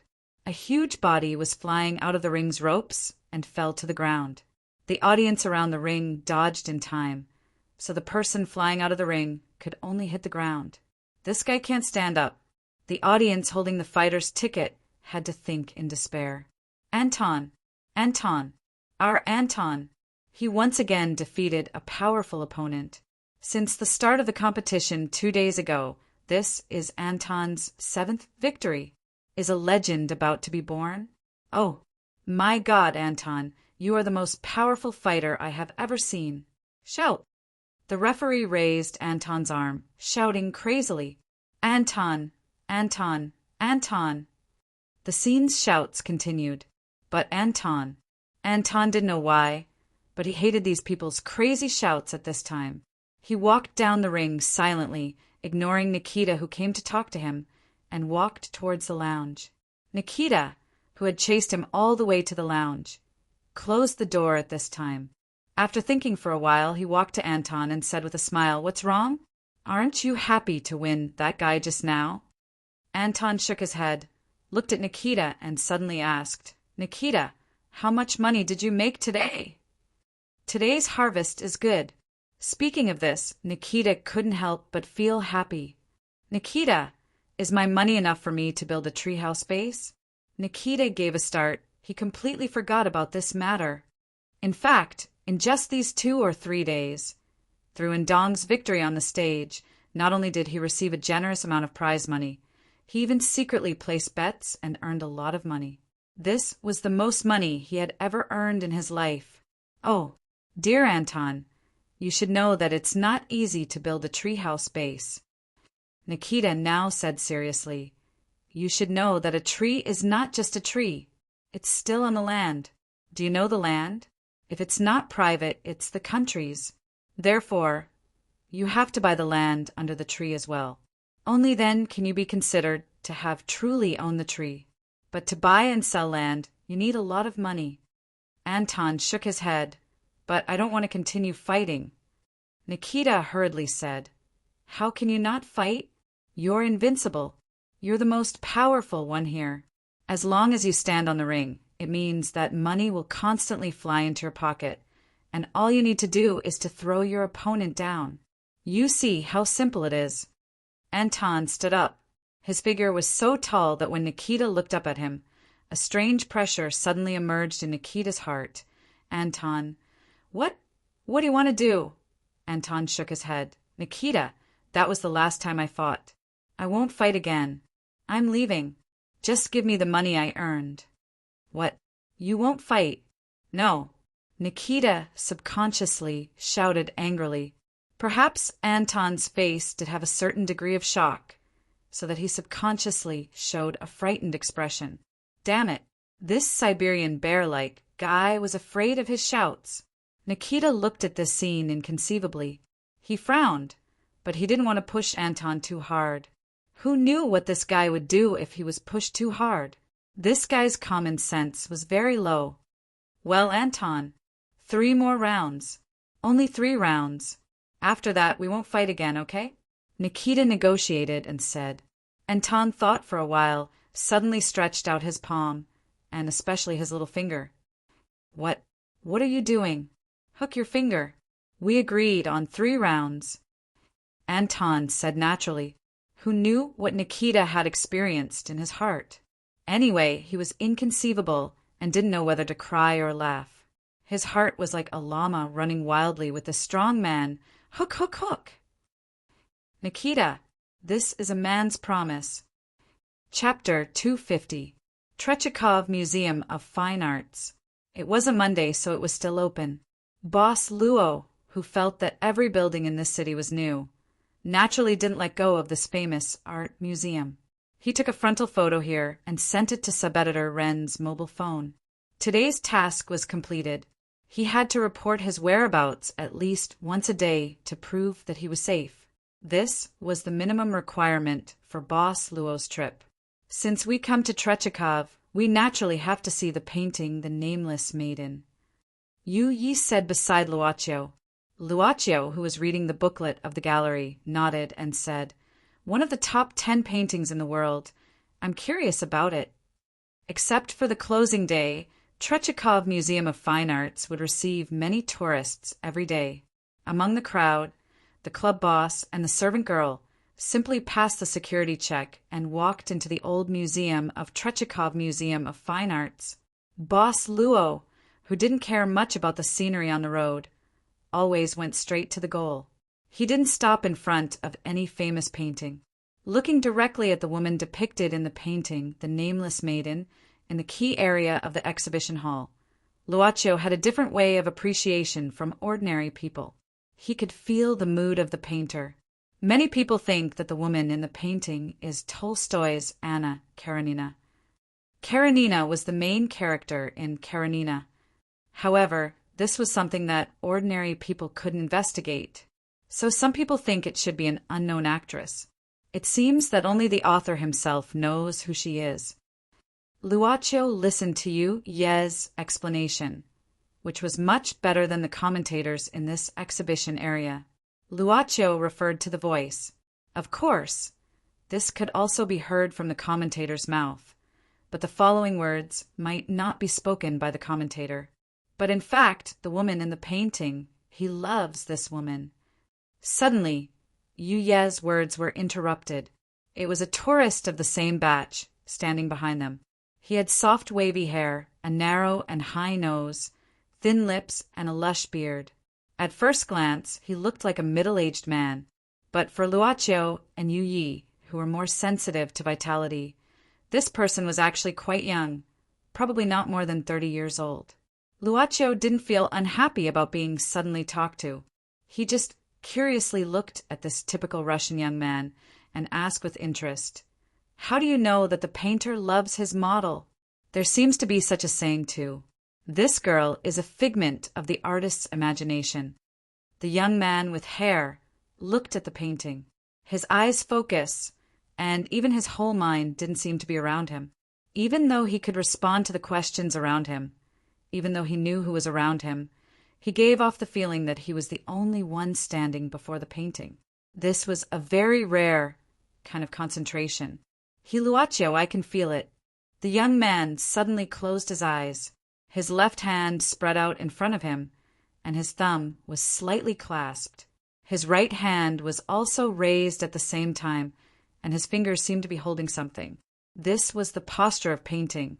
He seemed to be talking to himself, not responding to anyone's question. I can feel it. Every stroke, every painting. When I write, when I hesitate, it's so strong, so touching. It seemed that he didn't just make this gesture to be more convincing. His right hand was moving slowly in the air. It wasn't a posture that seemed to be painting, but he was painting in his heart. But he seemed to be so focused that he didn't feel anything outside his body. At this time, his body was being held up by the 2 guards of the art gallery, one on the left and one on the right, and they were dragging him out. The young man didn't resist at all. He still had his eyes closed, and he was still painting with a non-existent palette and brush in his hand. I'm sorry, sir, miss. This guy just now didn't disturb you? A man who looked like a staff of the gallery came to Luaccio and Yu Yi and asked politely. Luaccio asked softly, should he disturb others? The staff was stunned. Such an answer was rarely encountered. No, This guy generally doesn't disturb anyone, but only us." The staff shook his head and said helplessly. Looking at the puzzled look of the Oriental man in front of him, the staff simply said, "He was originally an employee of the gallery, but he was fired because of some mistakes he made. But this guy can still sneak in every time." "Oh, sir, you have to know. As long as he comes in through the normal way and has the ticket, we welcome him. But he snuck in on his own accord, so you should understand. This kind of behavior is like a madman." "Go ahead." Luaccio nodded and didn't ask anything more. The staff smiled and said, "Sir, your Russian is really good." He wanted to praise him. But this Oriental guest didn't seem to listen to him at all. Instead, he directly turned around and looked at the famous painting that was treasured here. He was so focused, just like the guy who was dragged out just now. The staff had a feeling that nothing could shake this guest's concentration at this time. Damn it. He suddenly felt a strange chill, and his whole body inexplicably shuddered. He lowered his head and walked away quickly. The third day, there was a very strong smell of alcohol in Oleg's house, which even seemed to be mixed with the rancid smell of his soul. The reason for that was because he really did look like he was rotten. It was just Nikita's most intuitive feeling. Wearing brand new clothes, Nikita suddenly remembered brother Oleg, who had always taken care of him. Today he planned to treat this brother to a good meal. But, "Oleg, what happened to you?" Nikita walked to the front of Oleg, frowning and looking at the drunk man. "I went to the company, and the boss said you haven't come to work for 3 days. Are you drinking here?" The drunk Oleg opened his eyes slightly and burped. It seemed that he recognized Nikita. He used his hands to push himself up from the sofa, but he didn't manage to push himself up. Instead, he fell down again. Nikita quickly bent down to help Oleg up, but Oleg's hands were groping on the table, sweeping down the beer bottles one by one. "Give me some vodka!" "Damn it," Nikita scolded. "You're not the Oleg I know. You shouldn't be like this. What the hell happened to you?" Oleg suddenly stopped. He patted his forehead hard, as if this was the only way to sober himself up. Oleg's eyes became bigger, but they were bloodshot. "You're right, I shouldn't be like this. I'm going to find Antonio." Oleg pulled Nikita's arm and stood up, muttering to himself. "I'm going to find him, find him, find him. Where's my key? Where's my car key? Where's my key?" His voice became louder, more violent, and angrier. He was like a lion. "Where's my key?" Nikita swore that if Anton, who brought him wealth, was the strongest guy he had ever seen, then Oleg now was the guy with the most terrifying eyes he had ever seen. "Brother, please tell me, what happened to Antonio? He left, he's missing." Oleg hammered his forehead hard. The alcohol gave him a splitting headache, but it couldn't be compared with the pain in his heart. 3 days, 3 days. What the hell am I doing? I promised Kamala to take good care of our child. What the hell did I do? Looking at Oleg's appearance, Nikita's originally happy mood seemed to have turned unpleasant at this moment. Suddenly someone broke in. Chapter 251. Who are you people? Oleg frowned, looking at the several strong men who suddenly broke in. But Nikita's face turned a little ugly. Among these strong men, one of them had a bandage on his arm and obvious bruises on his face. "Oh, Nikita, I hope you still remember us." One of the injured strong men sneered. "Thank you for your care a few days ago. We went to your house and found you didn't go back. We have no choice but to wait for you here. You see, haven't we been waiting for you?" "Nikita, who are these people?" Oleg frowned and looked at Nikita. Nikita stammered, They're my thugs." "Did you borrow money from them?" Almost instantly, Oleg had guessed Nikita's situation and couldn't help but be furious. "I've told you many times, let you." Oleg took a deep breath, shaking his head. It was useless to say these things now. He looked at these strong men and said in a low voice, "How much does he owe you?" The man sneered. "Oh, sir, I'm afraid it's not just a matter of money. There's a bigger problem. Our boss told us to ask Mr. Nikita to go back." Nikita saw something wrong, and subconsciously stepped back 2 steps. But these strong men seemed to have expected this. They came up to him, and 2 of them easily caught Nikita. "Stop!" Oleg frowned and suddenly shouted angrily, "Are you going to help this bastard? Please let go. This is a private house. If you mess around again, I'll call the police." Oleg still said in a low voice. These burly men suddenly burst into laughter, as if they had heard the funniest joke in the world. One of them went to Oleg, looking at Oleg's stronger and taller body, and said with a grin, "I thought you would beat him, but you said to call the police." "Tut, tut, it really makes me think I'm looking at an old woman. Ha!" With this, he stretched out his hand and patted Oleg's cheek gently. Oleg subconsciously grabbed the man's wrist and suddenly twisted it. The man screamed like a pig being slaughtered, but Oleg didn't stop. Instead, he lifted his knee and hit the opponent's stomach. The burly man screamed again and fell to the ground. Oleg's eyes suddenly became fierce.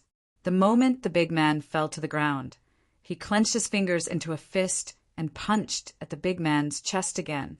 However, the moment the fist was about to hit the other party's chest, it abruptly stopped. No one stopped it. It was just this incomparably strong man who stopped and withdrew his hand. There was a hint of struggle on his face. "Bastard!" Another big man picked up a hockey stick at the door and smashed it on Oleg's back. Under this violent impact, the baseball bat was forcibly broken. Oleg looked back, his eyes as fierce as a lion's, making the sneak attacker's heart skip a beat. Bang! But at this moment, Oleg's head was smashed by a huge vase. The vase was smashed, and a trace of blood flowed down from Oleg's forehead. He fell to the ground and fainted. "Oleg! Oleg!" Nikita screamed in horror. The big man, who was knocked to the ground at the beginning, climbed up at this time.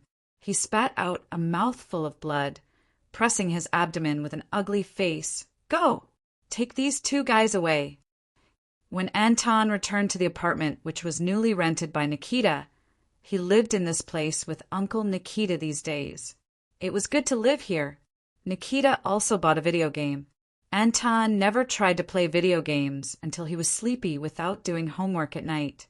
But when he came back with a big bag of food and opened the door, Anton showed a strange expression. Because the apartment was now in a mess, as if it was destroyed by a beast. Anton hurriedly called Nikita, but he couldn't get through his phone. He didn't know how to deal with the problem here. However, he found a piece of paper with an address on it stuck to the back of the door, and there was a message. "If you want to save your agent, come alone. In addition, you'd better not consider calling the police, or you will receive your agent's body in advance as a Christmas gift this year." "Uncle Nikita!" Anton suddenly put down the things in his hand, grabbing the paper behind the door, rushing down the stairs and running to the big sister's house. But he was very confused about the address, but he thought he could call a taxi. The dealer sweated profusely, but had to continue to distribute the cards in his hand. On the other hand, there was a man and a woman sitting quietly across from him. You have to believe that the attraction of a beautiful woman was always greater than that of a handsome man, especially in this place full of male hormones. But even so, many people gathered here paid more attention to this young man. To be precise, the man with an Asian face even thought that he was speaking an unusually local Russian accent, so the dealer had no way to distinguish which country this person was from. 21 Sien wins. When the cards were opened, the dealer seemed to be more powerless. He could only announce with a reluctant loud voice, swallowing his saliva, pushing the chips in front of the gambler. This was the 23rd round. Of course, it was not strange to win 20 or 30 rounds, as long as the number of bets was enough. But what if he won 23 rounds in a row? This was no longer a problem that could be calculated by probability. This was strange, extremely strange. The dealer even swore in his heart that if this guy didn't cheat, he would cut off his fingers, unless he was God. God was sitting in front of him. Oh, God. Thinking about how ridiculous this idea was. So he must have cheated. But why didn't the manager give any instructions? The dealer was waiting anxiously and began a new round of shuffling. At the same time, he began to figure out the intention of this guy who won 23 rounds in a row. In fact, even if he won 23 rounds in a row, the money he won wasn't much. It could even be said that it was pitiful. That was because this guy only placed the lowest amount of bets and never raised them. Was he playing around? Or is he mocking my strength?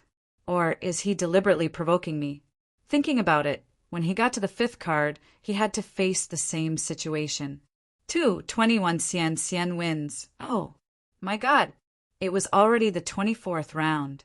The dealer couldn't help but wail in his heart. The cien won 24 times in a row, and all of them were 21 points. The dealer really felt that he might be able to apply for the world record for the most unlucky dealer. He just didn't know if there was such a world record. Slow down a bit. No, manager, this is the slowest. I can't see anything at all. Where's the boss? The boss is in the basement. Isn't he interrogating Nikita in person? The boss doesn't like to be disturbed when he's having fun. Then you tell him that a guy won 24 rounds in a row. No, my God, is this guy a magician? It's already 25. Go. What are you waiting for? Okay, maybe it was because he ran out of luck? Nikita couldn't help having such thoughts when he was complaining. His internal organs seemed to be stirred together, and he felt that he was going to die. Suddenly, his hair was grabbed by someone. It was the boss of this place, Andrew. Mr. Nikita, you're better at enduring than I thought. Nikita coughed painfully. Mr. Andrew, I've said that I can repay the loan you owe me right away. Why do you still torture me? What kind of person was Andrew? He was almost as strong as Oleg. In Nikita's impression, he was different from those bosses who passed the test and enjoyed life. This guy was unusually strong. Mr. Nikita, maybe you don't know. Andrew smiled. In fact, very few people know that I'm not only the boss of this place, but also the owner of the ring below number 78 Nevsky Avenue. What? Nikita opened his eyes wide. Oh, God. Nikita felt that he had understood the reason why Andrew caught him this time. That kind of ring was naturally not an open place. Such a ring was basically controlled by the banker. Although it was a slogan that anyone could fight on the ring as long as they had the ability, it was obviously just a means to attract more gamblers. Nikita never thought that it was a long-term solution to let Anthony stay in this ring. He only planned to use the shortest amount of time to obtain enough benefits from this arena. He planned to stop before he completely infuriated the Zhuang family. But he never thought that he would irritate the other party so quickly. Mr. Andrew, I can return the money I won these days to you. Nikita suddenly begged. Andrew just sneered. Nikita hurriedly said, I also promise that I won't let Anthony participate in your ring in the future. Don't worry, he won't appear again. Andrew said indifferently, Mr. Nikita, don't you think it's a little too late to let that guy leave the ring now? Anthony is a popular person now. If he suddenly disappears from the ring, I believe my reputation will suffer a great loss. And these losses are far more than what you've won. What do you want? Andrew raised his eyebrows and smiled. You know what? I used to be a boxer, but I've never seen such a powerful guy. He should always stay in my ring and become the overlord. You want Anthony to serve you? Nikita could not help exclaiming. Andrew said indifferently, he'll be here soon. At this time, there was a knock on the door of the room in the basement.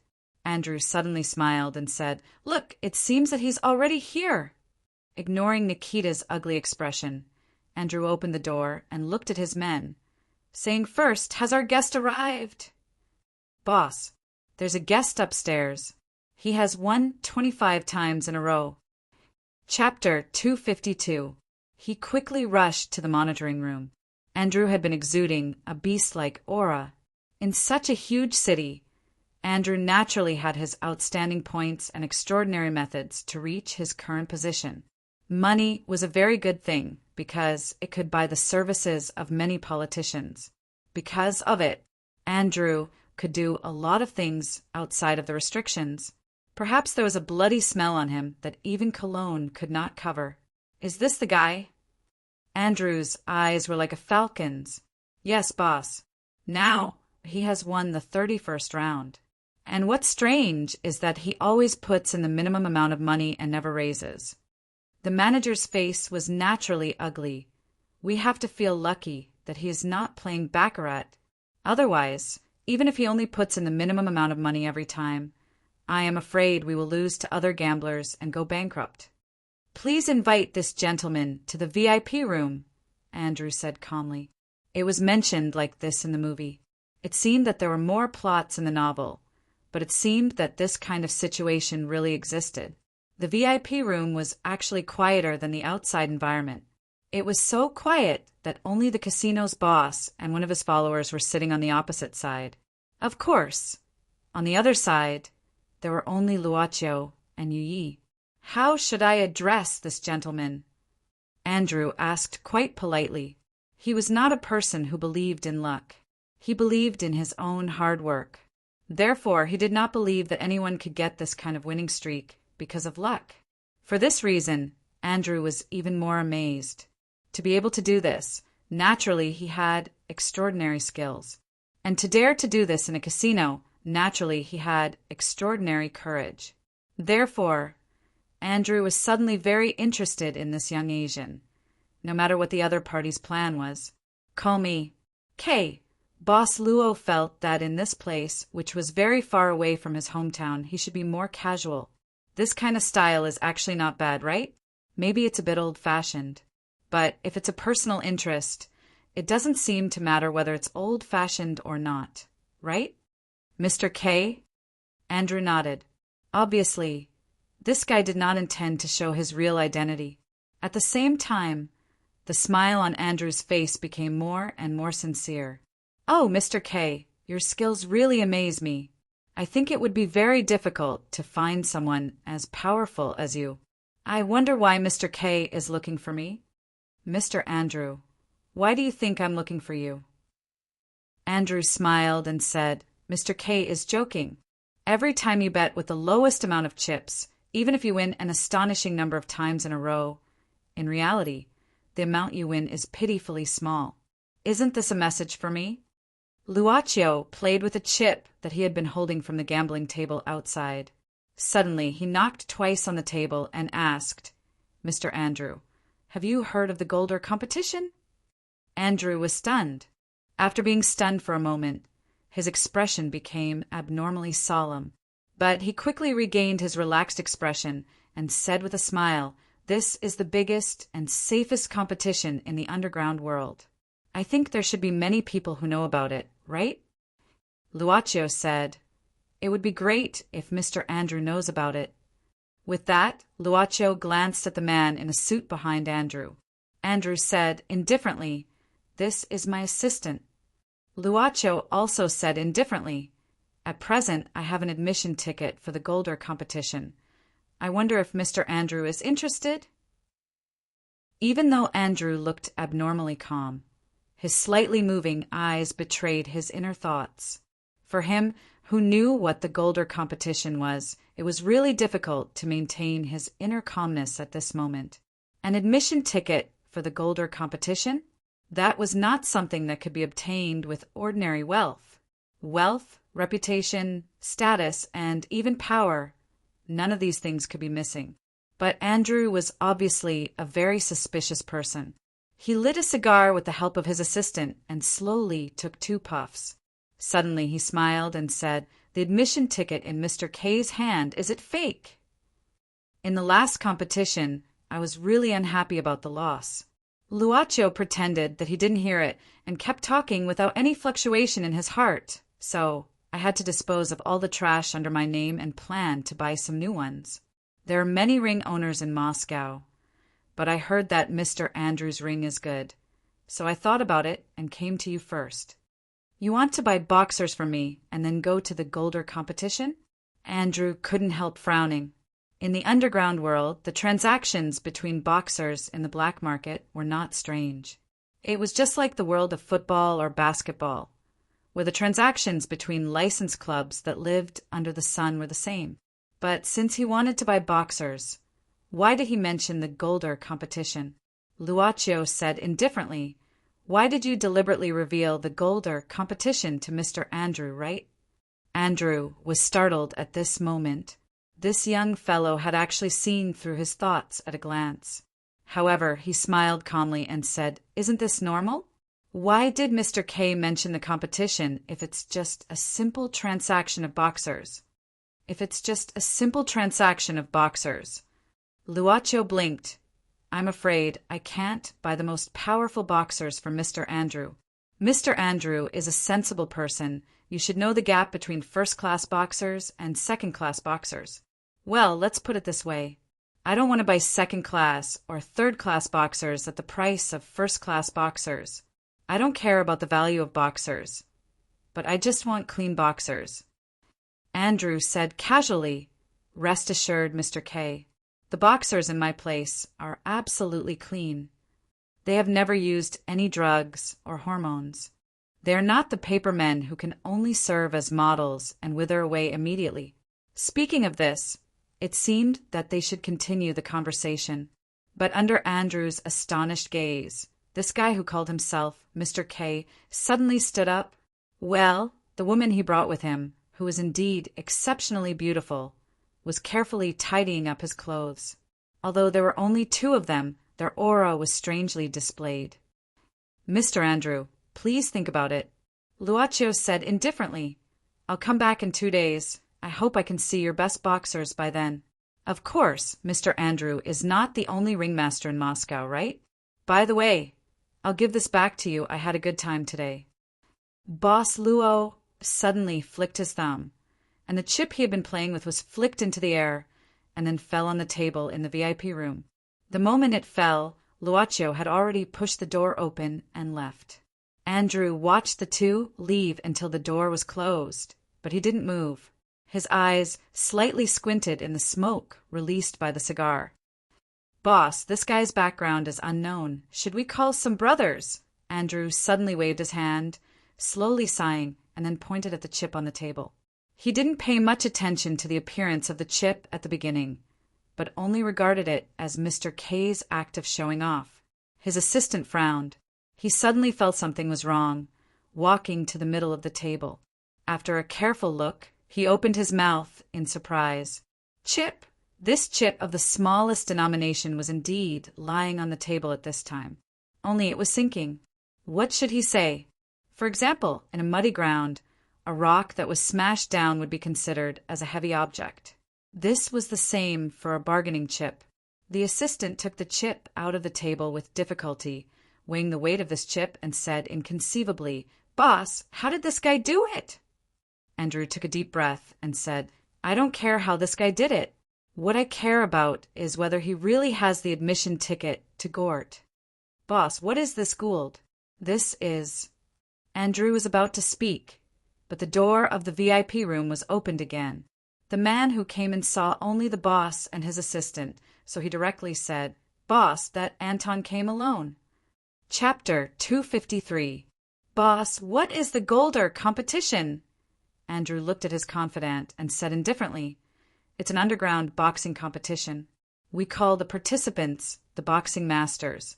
Each boxing master can send 3 boxers to compete.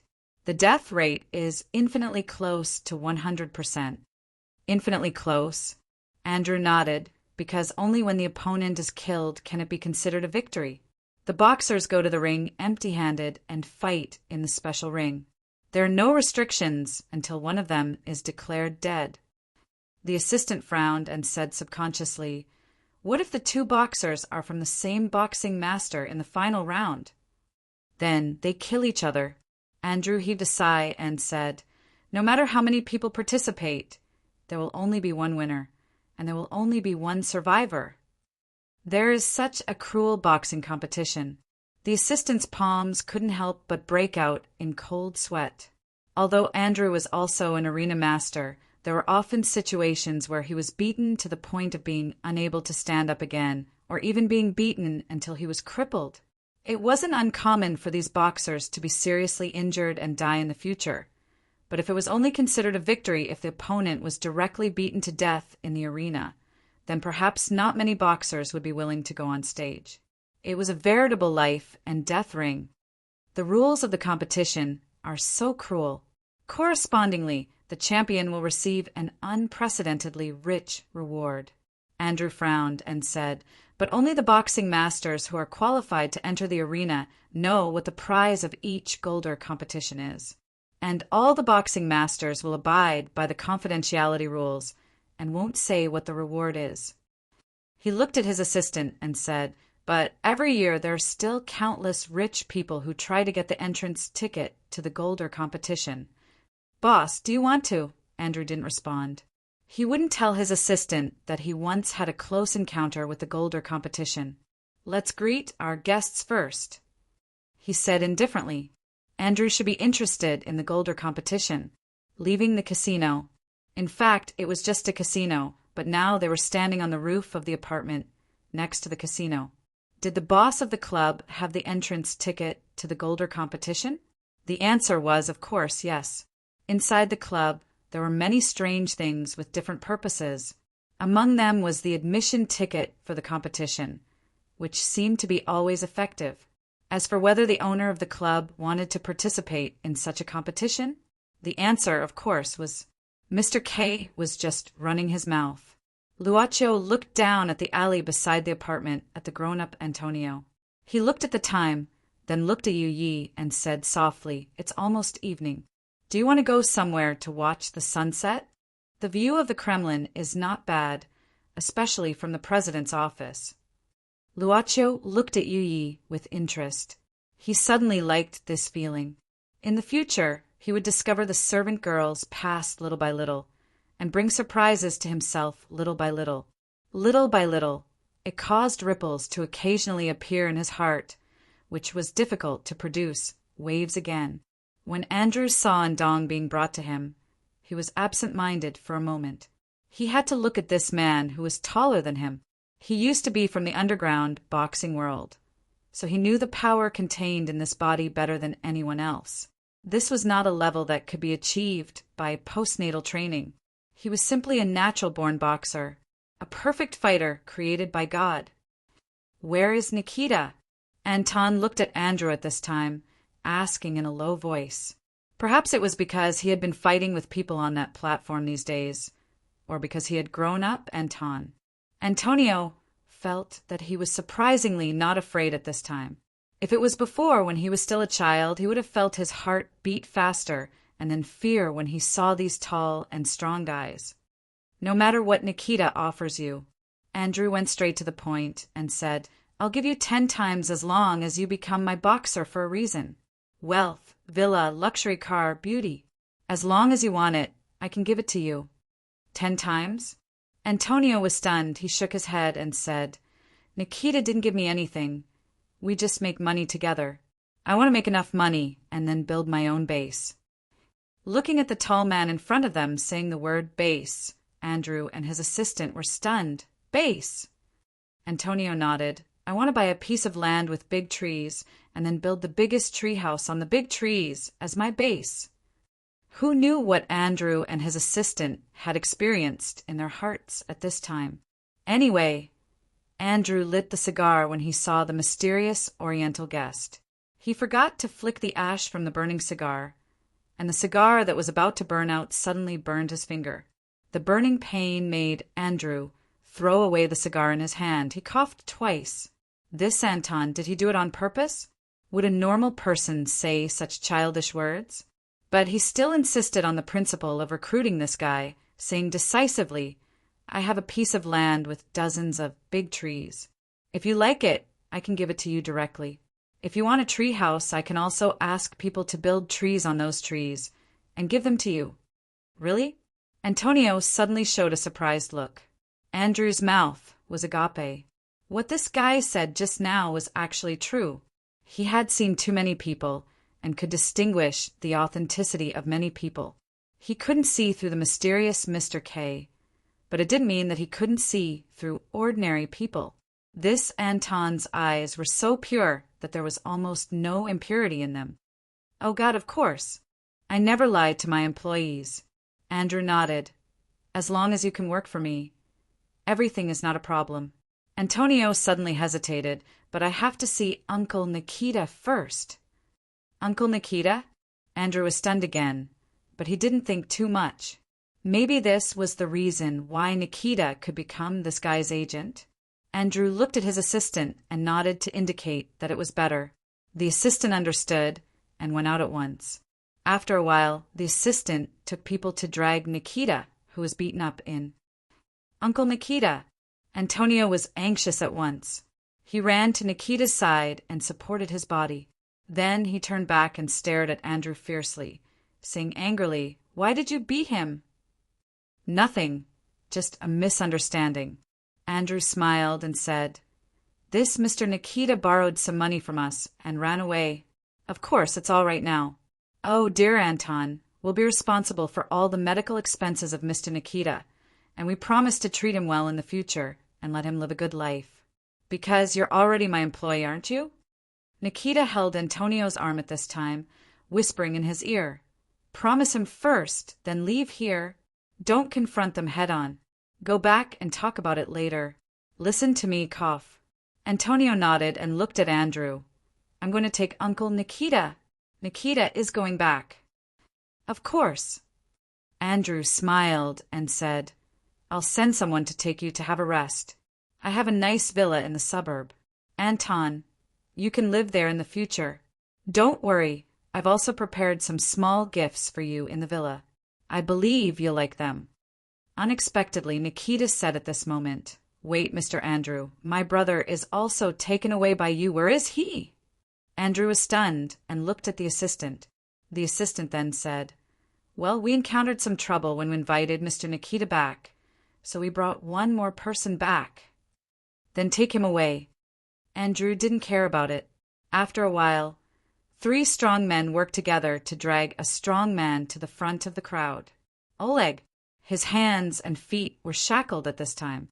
The wound on his forehead, which was hit by the vase, was not treated. His face was stained with blood and covered with mud, and his body was wet with sweat. Even so, Oleg was still very tenacious. It took 3 strong men to suppress him. When Andrew saw Oleg, his eyes couldn't help but brighten. He only felt that there must be a terrible beast hidden in this guy's body. He believed that if there wasn't a better choice like Anton, no, the arena master wouldn't think there were too many good fighters. It was a pity that this guy might have passed his golden age. Even if his physique was still there, his physical strength and reaction were probably far worse than before. What a pity, what a pity. Send this gentleman away and give him some medical expenses. Andrew said indifferently, "We're civilized people." Unexpectedly, a voice that sounded like a roar suddenly rang out. Anton's eyes were wide open, and he walked towards Oleg step by step. He was so strong that he could look down on anyone here. Anton shouted again at this time, picking up a strong man who was holding Oleg with one hand, lifting him up with one hand, and then fiercely throwing him out. At the same time, he kicked out, and the terrible strength made the other strong man fly out. You treat him like this." Aha! Along with Anton's angry roar, a terrible scene happened. Anton grabbed the thick iron chain that handcuffed Oleg's hands and then pulled it hard. The iron chain broke abruptly. Not only that, but the shackles on Oleg's legs were also easily broken. "You are—" Oleg frowned at the guy in front of him. A strange sense of familiarity made him absent-minded. But at this time, Anton had already blown away the 3rd strong man with a punch. He walked towards Andrew step by step. "I don't want to work for you, because I'm going to beat you now. I'll beat you hard." Andrew was also a ruthless person. He suddenly snorted, calmly stepped back 2 steps, and said coldly, "It seems that you still need some training. Catch him. No one can leave today." The assistant quickly pressed a button under the table, and the office door opened instantly. Several strong men rushed in, and the number was still increasing. Without saying a word, these burly men pounced on Ndong, grabbed his hands, and grabbed his waist. but Anton had the strength of a god. Even if he was caught by 4 strong men at the same time, they still couldn't stop him. With a fierce shout, he turned his body, and the burly man who was grabbing him was forcefully flung away. Even more burly men fell down and stood up, flying towards Andong. But Anton's real horror was now seen by people. His muscles were as hard as steel. Punches on his body couldn't shake this giant who was like a Siberian bear. However, his fists were like iron hammers. When they landed on a person's body, they could directly knock down a 200-pound man. I'm going to beat you. Chapter 254. Anton's fist heavily struck towards Andrew. However, Andrew, who had experienced countless battles in the ring, had a wealth of experience in this regard. He dodged Anton's fist very cleverly. The fist hit directly on the bookshelf behind Andrew, and the thick wooden board couldn't resist Anton's fist. At the moment when the fist hit the bookshelf, Anton swept his arm fiercely. His strong arm, like a bulldozer, broke the wooden board on the bookshelf at once and then swept towards Andrew. Andrew raised his arms at the same time to protect his face, but he couldn't resist this terrible strength. He just resisted for a while, and his body kept retreating uncontrollably. At the same time, his arms were almost numb. Andrew even felt that the bones in his arms were about to break. He didn't know how terrible this guy's strength was until he felt it himself. But in this luxurious and spacious study, there was not only Andrew alone. Stop! Otherwise, I'm afraid you can't see this guy again. Andrew's assistant shouted in a deep voice. Anton had to stop at this time. At least he knew what this guy was holding in his hand, and what situation Nikita was in now. The assistant's pistol was pointed at the back of Nikita's head at this time, so that Nikita had to raise his hands tremblingly and squeezed out an ugly smile. Hey, guys, I seem to be holding you back, right? But if you tell me that it's just a stick behind me, I'll definitely praise you. I also hope it's just a stick. Oleg said carefully, and at the same time looked around quickly. Andrew's men had already climbed up. Although they all looked uncomfortable under Anton's violence, now the situation was suddenly reversed. Anton even had to stop in a panic. How should he deal with this situation? Suddenly, Oleg shouted loudly. In a split second, Oleg jumped up all of a sudden. He was originally very tall, so the height he could reach with this jump was very impressive. Oleg's hands directly grabbed the luxurious crystal chandelier in the study at this time. With Oleg's fierce shout, he actually pulled down the crystal chandelier by force. The moment the flames spread out, the huge lamp fell to the ground. Out of instinct, the assistant subconsciously took 2 steps back. At the same time, Oleg's muscles bulged. He grabbed the crystal lamp and waved it crazily. The assistant was swept to the ground. Go! Go! Let's go! Oleg shouted crazily. Seeing this, Nikita quickly pulled Anton's arm and rushed out of the door. In the end, Oleg pulled the crystal lamp frame hard and stuck it on the door frame, temporarily blocking the door, and then left. Boss, are you okay? The assistant got up at this time, hurriedly walked to Andrew's side, and said in a panic. Andrew took a few deep breaths and paced back and forth with his hands on his hips. He suddenly turned around and said, "What are you still standing there for? Give chase, give chase!" Yes, it should be safe for now. Oleg pulled down the blinds and looked at the situation outside. As for Nikita, he took out a bottle of wine from the tea room with great familiarity. He walked out while drinking, with several cups in his hand. Oleg frowned and said, "Nikita, behave yourself. Don't touch the company's things." "Boss, if you don't stop the pain, will I die of pain?" Nikita sat down, gritting his teeth. He put down the cup and looked at Anton while pouring the wine. "This is the logistics company where Oleg and I work. Andrew may go back to Oleg's house to find us, but he will never think of coming to this place." Anton's face showed a touch of excitement. He was still thinking about what happened in the casino just now. He could not help looking at Oleg, dead. "Mr. Oleg, you were so cool just now." "Haha." Nikita smiled proudly, This is just a piece of cake. You don't know that Oleg overturned a gang alone that year. You may not imagine that the situation at that time was much more thrilling than this time. Nikita, you talk too much. Oleg suddenly shouted in a deep voice. Nikita closed his mouth immediately. I won't talk, I'll drink my wine. Oleg suddenly said at this time, Andrew is not a good person. You offended him. So you can't stay here for the time being. You have to leave here, as far as you can. When it gets dark, I'll send you to the station. Brother, what about you? Oleg said indifferently, I won't leave until I find Antonio. Don't worry, if I want to hide, they won't find me so easily. Nikita didn't say anything, just nodded.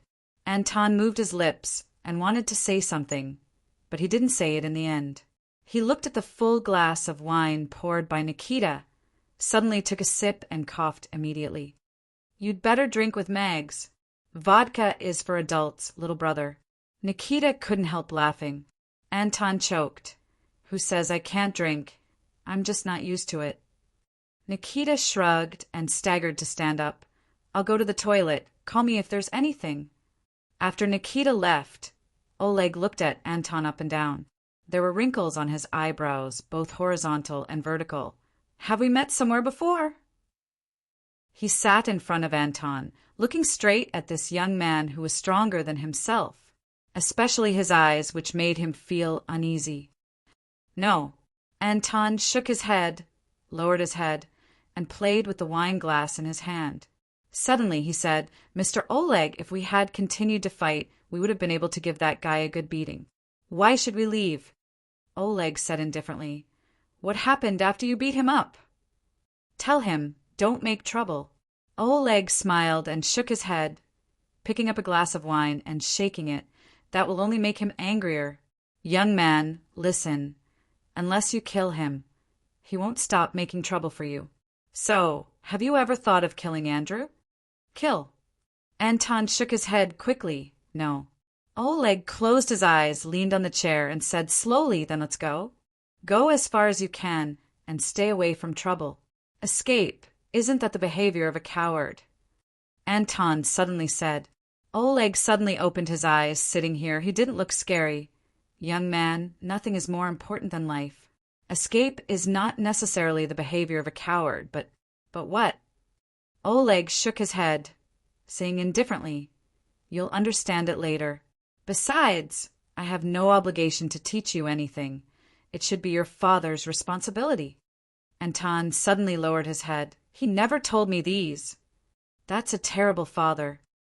Oleg poured a glass of vodka in one breath, smiling and looking out of the window. After a while, he said softly with an affirmative tone, including me, Somehow, Antonio had an impulse to escape from Oleg at this time. It wasn't the first time, right? Not yet, wait, right now. Nikita's dull voice came from the toilet, followed by a relaxed sigh. Then he said, Who is it? Nikita, it's me. Anton, wait a minute, I'll come out right away. Nikita touched the sweat on his forehead. Anton said, Nikita, this Mr. Oleg, what kind of person is he? He's obviously very powerful, but I think he seems to be very scared. Nikita gave a start, saying after a long silence, Did he say anything to you? No, really. Nikita sighed at this time. He's not afraid of anything. He just fell asleep. You know, the person who can wake him up is no longer in this world. No longer in this world. His wife, Kamala. Mother. Chapter 255. Nikita had known Anton for only a few days, but perhaps it was because they had experienced danger together and now they were in the same boat, or Anton gave him a feeling that he could confide in him. Who knew? Perhaps he was just hiding some things in his heart that he just wanted to say. But at such a time that was exactly the same as 12 years ago, he didn't want to say anything. Oleg has always been a very strong man. I have to say he's really God's favorite. He's smart, he's strong, and he won the love of the most beautiful Kamala. Ha! Nikita said with a smile. In fact, like many people, I'm secretly jealous of the most beautiful Kamala and Oleg. But I'm different from others. That is, I also sincerely bless them both. Anton, outside the door. Antonio seldom heard about his mother, Kamala, from Oleg. At this time he was unusually quiet. He was so quiet that it was like falling asleep slowly while listening to the stories of his relatives before going to bed. Mom, why did Miss Kamala fall in love with Mr. Oleg? Anton asked softly. Nikita thought for a moment and said, probably because of his innate sense of justice. Believe me, Oleg at that time was really a guy who could make everyone feel ashamed. Once, right? Our neighbor was harassed by several villains. When we were discussing how to avoid the disaster, Oleg had already beaten up these villains. Now that I think about it, the number of people who were taken care of by Oleg in the village is really a great number. But this great number is a joke. Why? When every person you've helped turns against you in the end, will you still feel proud of how many people you've helped? Nikita said with a cold and almost mean voice. Those who once said thank you with a smile in front of you finally said sorry to you, and then hurt you without hesitation. Oh, dear Anton, please believe me, that must be the most disgusting and sad situation you can imagine. But it's also the most helpless situation. Antonio frowned. He couldn't really understand Nikita's words. He could only ask, what happened? Nikita heaved a sigh of relief. Our village basically makes a living by mining. Do you know? In a mining area like that, the unfairness and the bad things that happen are far beyond your imagination. There was oppression from the top, as well as disputes between miners. After so many years, this has become a stable and balanced situation. As for what the outside world is like, for us who grew up there, we have no idea. The only thing we know is that in this village, in this mine, whoever has the biggest fist is the truth and the ruler. Nikita shook his head and sighed. But Oleg is born with a strong sense of justice. He resisted this kind of decadent lifestyle.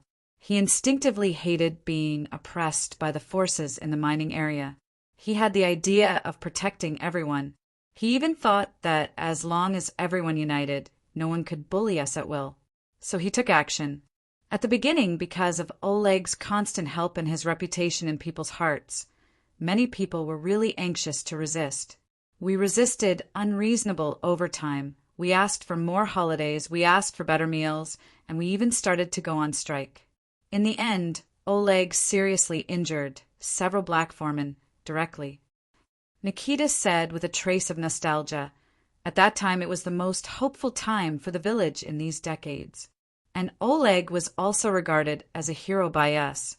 But he didn't become arrogant. Instead, he worked harder to guard this hard-won hope.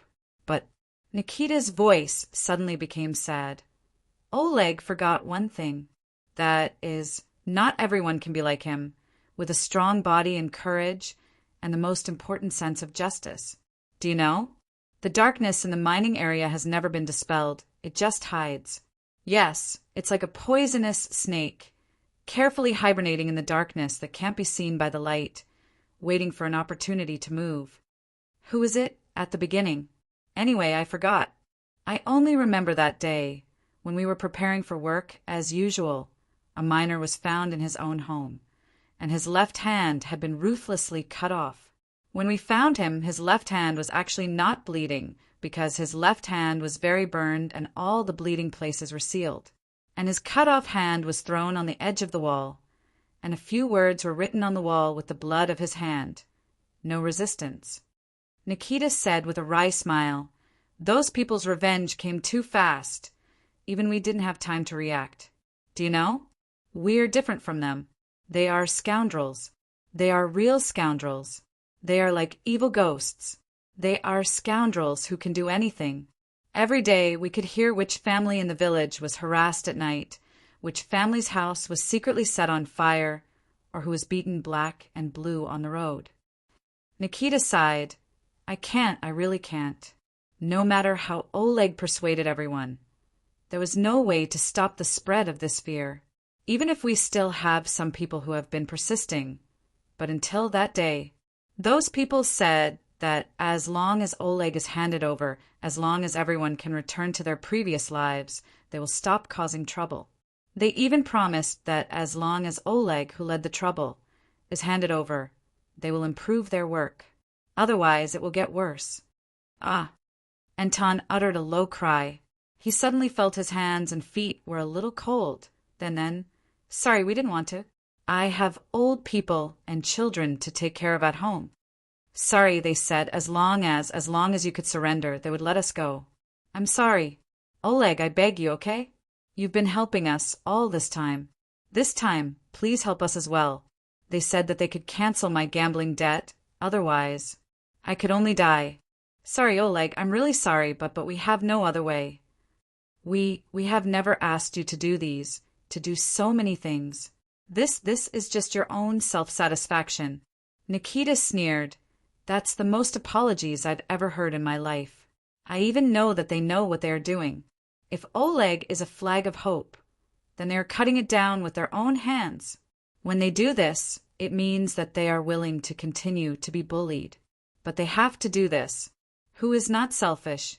Who is not willing to protect their family? Those guys are too clear about our weaknesses. They went too far. Anton gritted his teeth. Nikita didn't continue to talk about this issue, but said quickly, Oleg was completely enraged. He rushed out from the encirclement of many villagers and killed his way to that place alone. When he came out, we only saw his body covered in blood.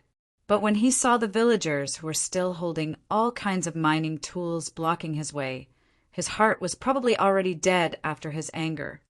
Nikita opened the door and came out with his pants. After that day, Oleg left with Kamala. I also felt that it was meaningless, so I followed Oleg out and went to live in other places. It could be said that we lived a peaceful life for a few years. Oleg and Kamala also had a child, but Kamala still died. Nikita took a deep breath. It seems that she died in a car accident, but in fact, she died in the process of revenge. Although we left the village, those people never intended to let us go. Shaking his head, Nikita washed his face and sighed. Since Kamala died, Oleg became more decadent. He had to be like this because he was afraid that he didn't know when he would rebel and implicate his only child with Kamala. It's just like those villagers who once said sorry to him and dealt with him by themselves. Nikita said with a trace of hatred, those people, after killing Kamala, didn't continue to do anything to Oleg. I understand their thoughts. They want Oleg to live in this kind of pain all his life so that he will never have the thought of rebelling. Because it's too easy to kill a person, and killing a person's heart is the best revenge. He looked back at Anton, who was sitting on the ground. He was a little curious, but didn't ask anything. Instead, he sighed.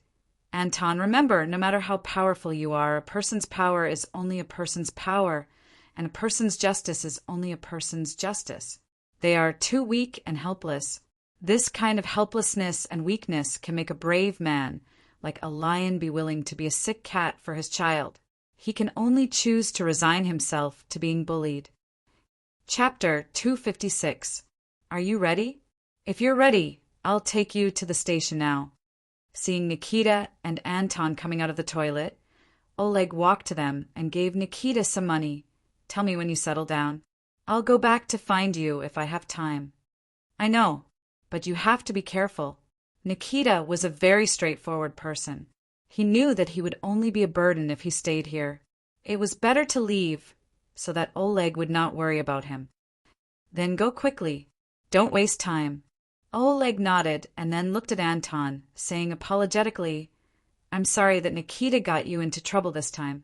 But his nature is not bad, he's just a little greedy. Hey, brother, are you praising me? Oleg smiled and said nothing. He just gave Nikita a hug. At this time Anton said, I won't go. Both of them frowned at the same time, looking at the young man who was about 20 years old. Oleg looked at the young man's eyes, which were so clear that it was easy to read his thoughts. He had to frown. You won't go? Do you want to go back to deal with Andrew? Anton took a deep breath and said in a low voice, I don't want to be a coward. I don't want to be bullied like this. These are bad guys. Why should we be afraid of them? We have to fight back. Only by fighting back can we not be bullied. Oleg moved his lips slightly, but he didn't avoid the clear and familiar eyes. Instead, he said indifferently, "You can think about these things when you're more mature." "I'm already an adult." Oleg shook his head. "No, you're still a child." When Anton was about to refute, the door of the logistics company was knocked open by something. When the door panel hit the wall, a guy appeared in the position of the door frame. He was Andrew's assistant, whom they had met in Andrew's study. "Oh, everyone, I didn't expect that we could meet again. Time flies. Boss, we've caught Nikita and the others." Andrew, who was silent in the office with a frightening gaze, couldn't help but be stunned. Of course, it wasn't the study that had been destroyed, but the room that was temporarily set up next to it. "Oh, so fast?" "Yes, boss," the assistant said with a smile. Maybe his men spread the news in order to find clues. Initially, he didn't think that it would be useful, but he didn't expect that someone would report it to him right away. We immediately brought people over. Many of our brothers were injured, but in the end we managed to capture them. There was a bruise on the assistant's face, and his lips were pale. Fortunately, Nikita was just a burden. With him, Oleg and Anton had to give up resistance in the end. At this time, the assistant walked to Andrew's side and whispered, "We fired a few shots. Those two guys are really too strong." Andrew nodded. "That's just a small matter. Just give some money to those pigs, and it'll be done. The most important thing is to catch these two guys. Keep an eye on Oleg and Anton, especially Anton. This guy is born with great strength. I gave them anesthetics. Even an elephant can't stand up." "Well done." Andrew smiled with satisfaction. He really needed to be happy. After the battle in the study, he was really shocked by Anton's strength. The next thing to consider was how to train Anton well. Of course, the slightly older Oleg was also a good choice. If this guy's physical strength was improved, he could be a super-class boxer. Andrew, who had been relieved, comfortably lit a cigar, squinted, and said, "By the way, I asked you to investigate Mr. K. Do you have any results?" The assistant paused and said with a slightly ugly face, "Boss, I'm sorry, we can't find any information about Mr. K. In addition, when he was playing blackjack in the gambling hall, none of our surveillance cameras could show Mr. K's appearance." "What?" Andrew was stunned. "What do you mean?" The assistant hurriedly said, "When he was in the gambling hall, we clearly saw Mr. K's appearance through the surveillance video. And I can also guarantee that no one has touched these videos at all. But the strange thing is that when I opened them again, all the images of this Mr. K became blurry. How could this happen?" Andrew frowned deeply. He suddenly thought of that chip. After a moment of silence, Andrew slowly said, "Don't investigate this guy anymore. If he really wants to buy a boxer from me, he will appear again." After rearranging the overturned sofa, Luacho sat down. This was the apartment rented by Nikita after Anton won the boxing match. Basically, the original things of this apartment were here. Miss Maid looked out of the window at this time, and then returned to Luacho's side, whispering, "Master, the pawn used to report is back. He seems to be very happy. He should be rewarded. That is to say, Oleg and others have been caught." Luacho opened a soft leather notebook at this time, reading and saying, "It's good that the father and son were caught at the same time in the gambling hall. But since they escaped, let them escape. It's not a big deal. I'll arrange for Andrew to prepare for tomorrow's meeting." Luacho shook his head and said, "No, let's wait for one more day. I hope my father is a great hero." Yi tilted her head, her soft long hair hanging beside Luacho's left face. "Anton's diary. When I ran away from home, I took it with me and put it in my backpack." Luacho turned a page and continued to read softly. His voice was red. "But my father is a bad guy. He forgot that today is my birthday. Today I fought with Cass. Cass was no match for me, but he asked his father to come over. Later, my father also came. He didn't ask me why we fought. He kept apologizing to Cass and his father. It was Cass who teased me first. My father is obviously better than Cass's father. Why did he apologize? I don't understand. Is it true that my classmates said that my father is a coward? Today, Uncle Nikita and I said that my father is a great man. I asked him why he is great.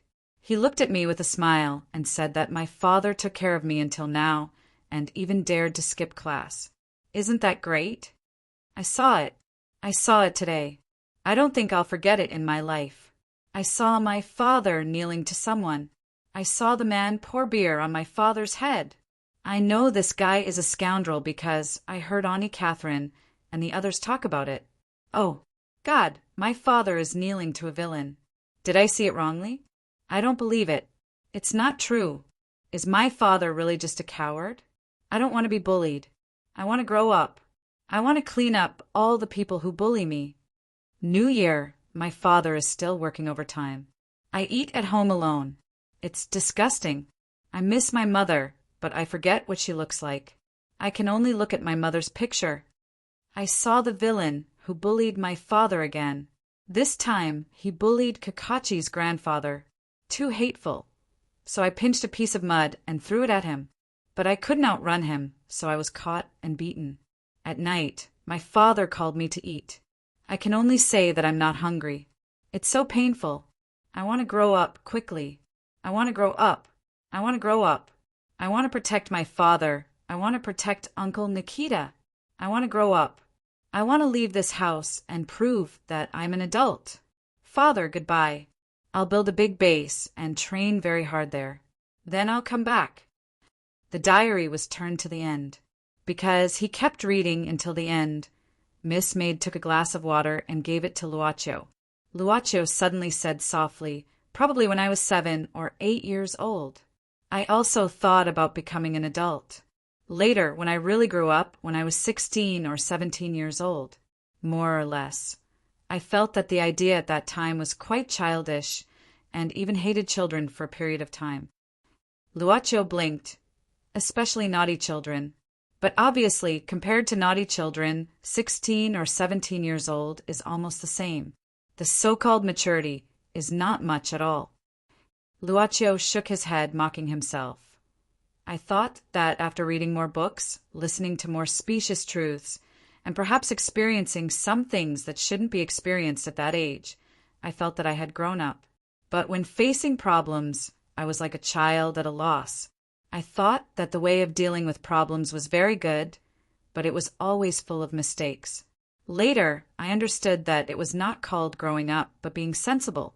The reason why I hated naughty children was probably because of a mirror. I hated my childish self. Luaccio looked at the clear water in the glass without ripples, saying softly, but obviously what I wanted when I was a child has grown up. But I can't realize it when I'm not a child. Miss Maid was a good listener for Boss Luo.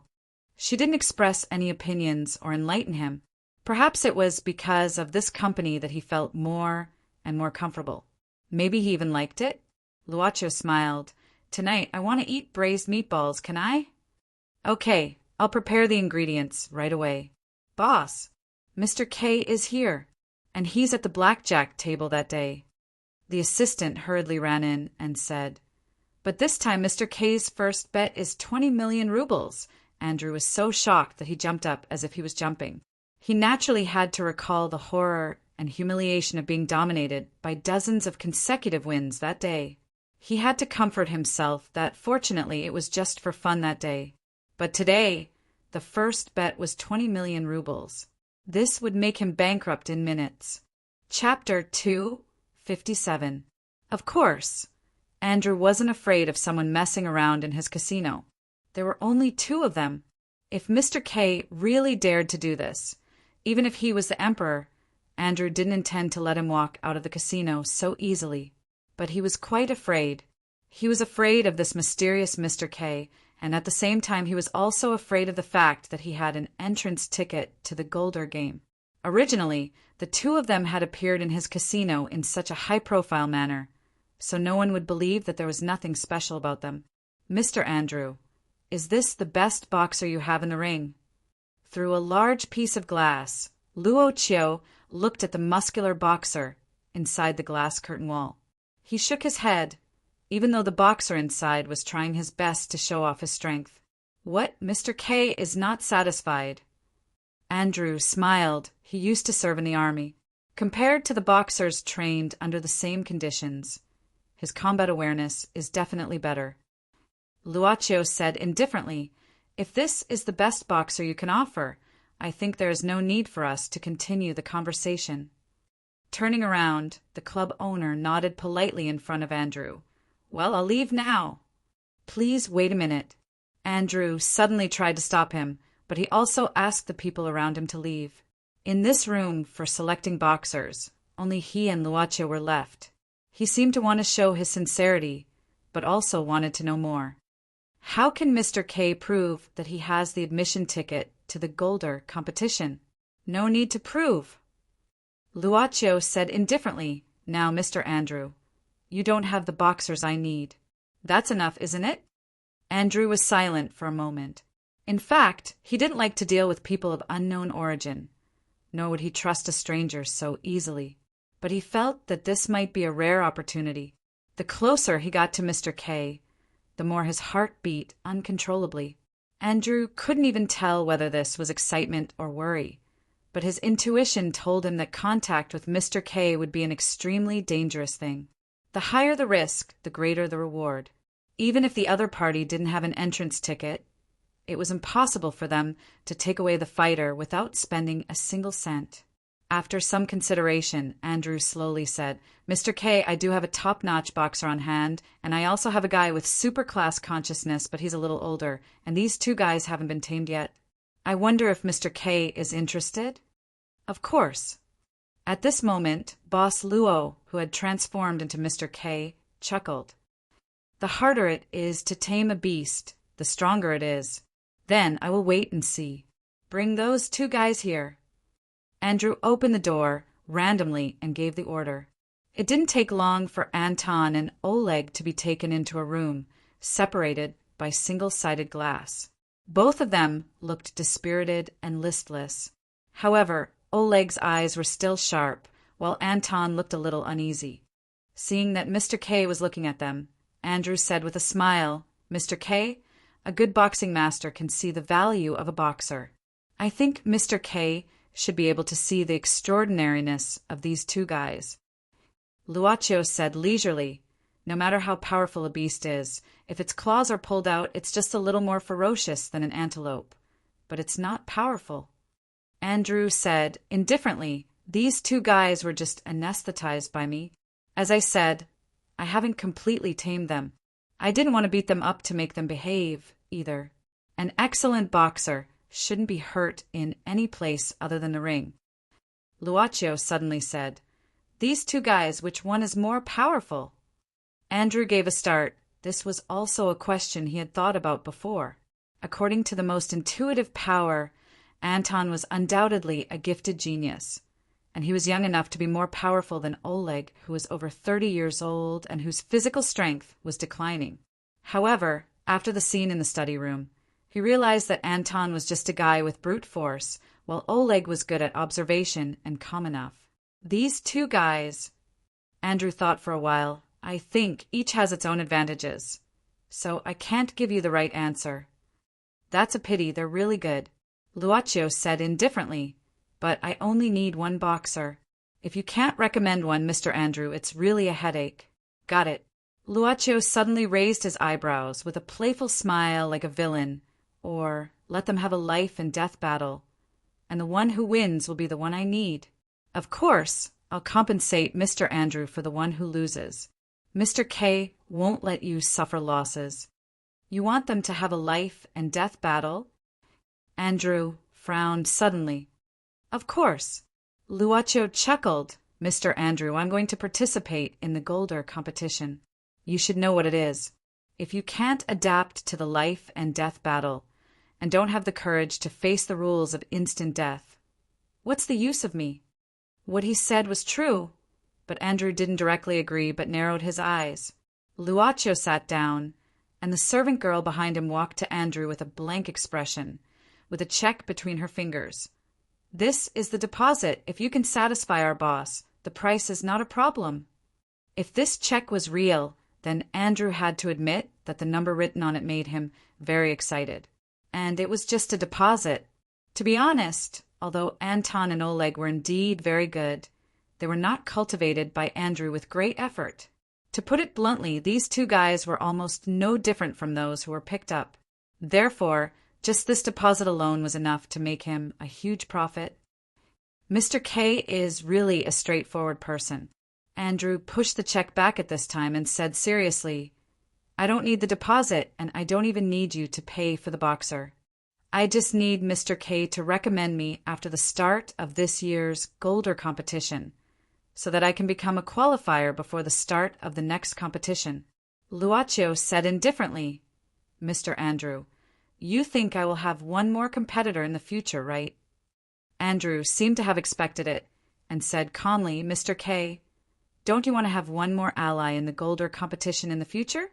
Although only one person can win in the end, there are always obstacles on the way." Luaccio stood up directly and glanced at Anton and Oleg behind the glass. "When can they recover? I want to see this life and death duel with my own eyes. As long as the anesthetic is stopped," Andrew said indifferently. "With their physique, as long as they get some nutrients, I think Mr. K can see a wonderful duel at midnight tonight. I will prepare the best VIP seat for Mr. K in my ring." "Thank you, Mr. Andrew." Luaccio nodded. "I hope this will be a pleasant cooperation." Andrew also smiled. "I also hope this will be a pleasant cooperation." Andrew liked to lock the disobedient guys in a special iron cage. It made him feel like he had hunted a beast. For example, now he enjoyed the feeling of watching Anton and Oleg being trapped in the iron cage. He had been sitting here for more than half an hour, watching the expressions on their faces and even their gazes. This was the main course that Andrew thought was the most memorable one. "Tonight, after the anesthetic is over, I need you two to fight." Andrew opened the cigar roughly with his teeth, lit it, and puffed. He was indifferent and had a taste of controlling life and death. "And only one of you can survive." Anton and Oleg looked up at Andrew at the same time. Oleg couldn't help sneering. "Sir, is your brain blocked because of excessive tobacco oil?" Andrew said indifferently, "You can choose not to fight, but you'd better not forget that Nikita is still in my hands. Do you know? In my villa in the suburbs, there are several pure-blooded Siberian bears. I think they will be very happy to eat." "You." Looking at Oleg's widely opened eyes, Andrew chuckled. "Oleg, it's so easy for me to check a person's background in Moscow. You're Oleg, and you have a 10-year-old child. It seems that you ran away from home these days. I don't know if you can get out of this place in the end, because if you choose not to fight, I have to get rid of you." Oleg held the column of the huge iron cage, but he couldn't shake these thick iron bars because of the anesthetic. He had to sit on the ground dejectedly, subconsciously looking at Anton next to him. He clearly saw a clear fear in this young man's eyes, as if he was begging him not to agree to Andrew's request. Unknowingly, Andrew had left this place. There were many iron cages here, but only Anton and Oleg were locked in them. After a long silence, Oleg slowly closed his eyes, turned around, and whispered, "I'm sorry I can't let Nikita die. I need to leave this place alive. I have to find my child, so I'm sorry.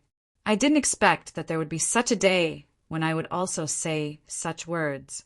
Chapter 258. Let's eat, or the boss will be unhappy if you don't have the strength to fight. The assistant and his men put a lot of food outside the cage and laughed mockingly. "Of course you can choose not to eat, but you will miss the last meal in your life, one of you." Looking at Anton's angry expression and Oleg's expressionless face, the assistant looked at the time and said, "There are 4 hours left. Enjoy the last piece." The assistant and his men left. Oleg stretched his hand out of the cage, grabbed the food on the plate to his mouth, and ate silently. "Mr. Oleg, are you really going to fight with me?"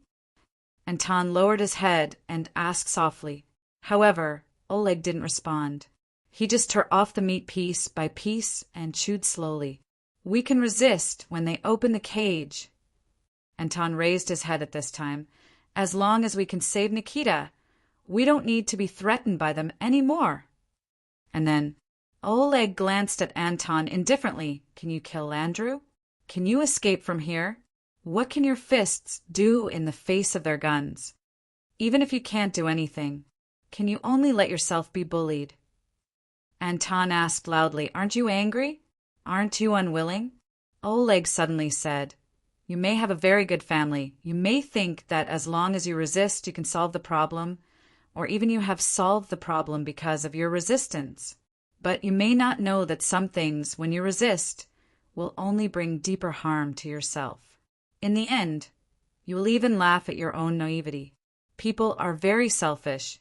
For example, I am selfish now. I will kill you. If you don't want to be killed in vain and want to resist, eat more and become stronger. So you are willing to be bullied all the time and choose not to resist and become a coward.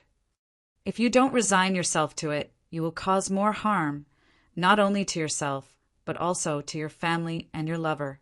You don't care, do you? Even if you kill me and successfully leave the ring, do you think Andrew will let you go? If he can threaten you once, there will be a second time. If you compromise, you can only be threatened by Andrew for the rest of your life. Everything I've done is for my family. Don't be so idealistic. Look at the reality. The reality is that you and I are now like this, like a stray dog. If you don't want to be threatened, you must resist. No one can save you, except yourself. Nikita said that the Oleg of that year was the one who deserved his respect the most. So I have to leave this place. I don't care what kind of life I have to live. I just need to survive. Look at you now. What are you? Have you ever thought about what your child would think of you if he were to see your cowardly behavior? Have you ever thought about how your children will feel when they see you kneel down in front of a villain? I have nothing left, have nothing. I can't lose, have my son. What would a guy like you, who has never been a father, know? What do you know as a hot-blooded young man who doesn't know what the world is? Do you think you are mature because you are taller and stronger than others? Bullshit. What did you say? The gradually louder roars suddenly came to a stop. In this battle where there was no gap between them, the gazes of the two people facing each other had never left each other even though they were separated by the iron cage. It seemed that it would not stop, maybe until both of them were exhausted. But because of Anton's if, they suddenly fell into silence. I said, Antonio, you don't want to see what you are like now. Anton looked at Oleg. He had never been able to look at Oleg as an equal and even speak out his thoughts like now. Oleg took a deep breath. You are not him, you don't know. He sat down with his back to Anton, saying indifferently, Eat your last meal. I will never surrender. Anton also sat down with his back to Oleg, reaching out to grab the food and eating it. The two people in the iron cage were back to back. They couldn't see each other, let alone touch each other. What separated them was two worlds. Time's up. When the door was opened, the iron cage was also opened soon after. At this moment, Anton suddenly launched an attack. He was no longer weak because of the anesthetic. At this time, he was like a fierce tiger out of the cage, easily knocking down a big man. But when he intended to further resist, he heard the applause from the assistant. Mr. Anton, I am relieved to see you so fierce now. But if you continue to perform, I don't know what will happen next. He moved one step away. Behind him, Nikita was tied up and walked out.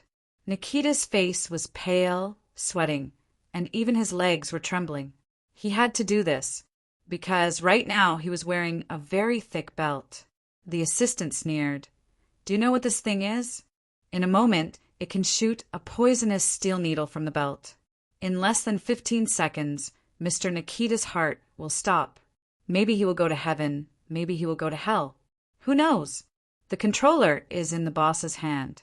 As long as Mr. Anton can leave here, it is the time for Mr. Nikita to start this gadget. You are despicable. Are you still going to resist? Mr. K, what do you think of this ring? It wasn't a weekly boxing competition, so the surroundings of the huge ring were unusually empty. Andrew was proudly showing his work at this time. This is the most special ring. I was going to launch it next year, but now I will let Mr. K see it first. Andrew pointed to the huge ring below. Iron bars had been welded around it, and it had been sealed. After the start, these iron bars will be connected with enough current. Andrew squinted. Only when one side wins according to the conditions, the ring will be opened. Otherwise, no one can come out. Mr. Andrew, thank you. Luaccio smiled. His eyes suddenly looked down from the VIP room, looking at the side door of the ring. It seems that tonight's protagonist has arrived. The moment the iron door on the ring was closed, a loud sound of metal collision was heard. A big man under the ring took an iron bar and threw it towards the cage. Crazy! For a moment, sparks flew everywhere. The two people on the ring were looking at each other, speechless. Oleg suddenly shot out and fiercely punched Anton's chest. This punch was so ferocious that even with Anton's strong body, he had to step back again and again. The consequence of taking the punch was blood overflowing from the corner of his mouth. Anton slowly raised his head and looked at Oleg, saying slowly, "I won't fight back. But I won't stop." Chapter 259.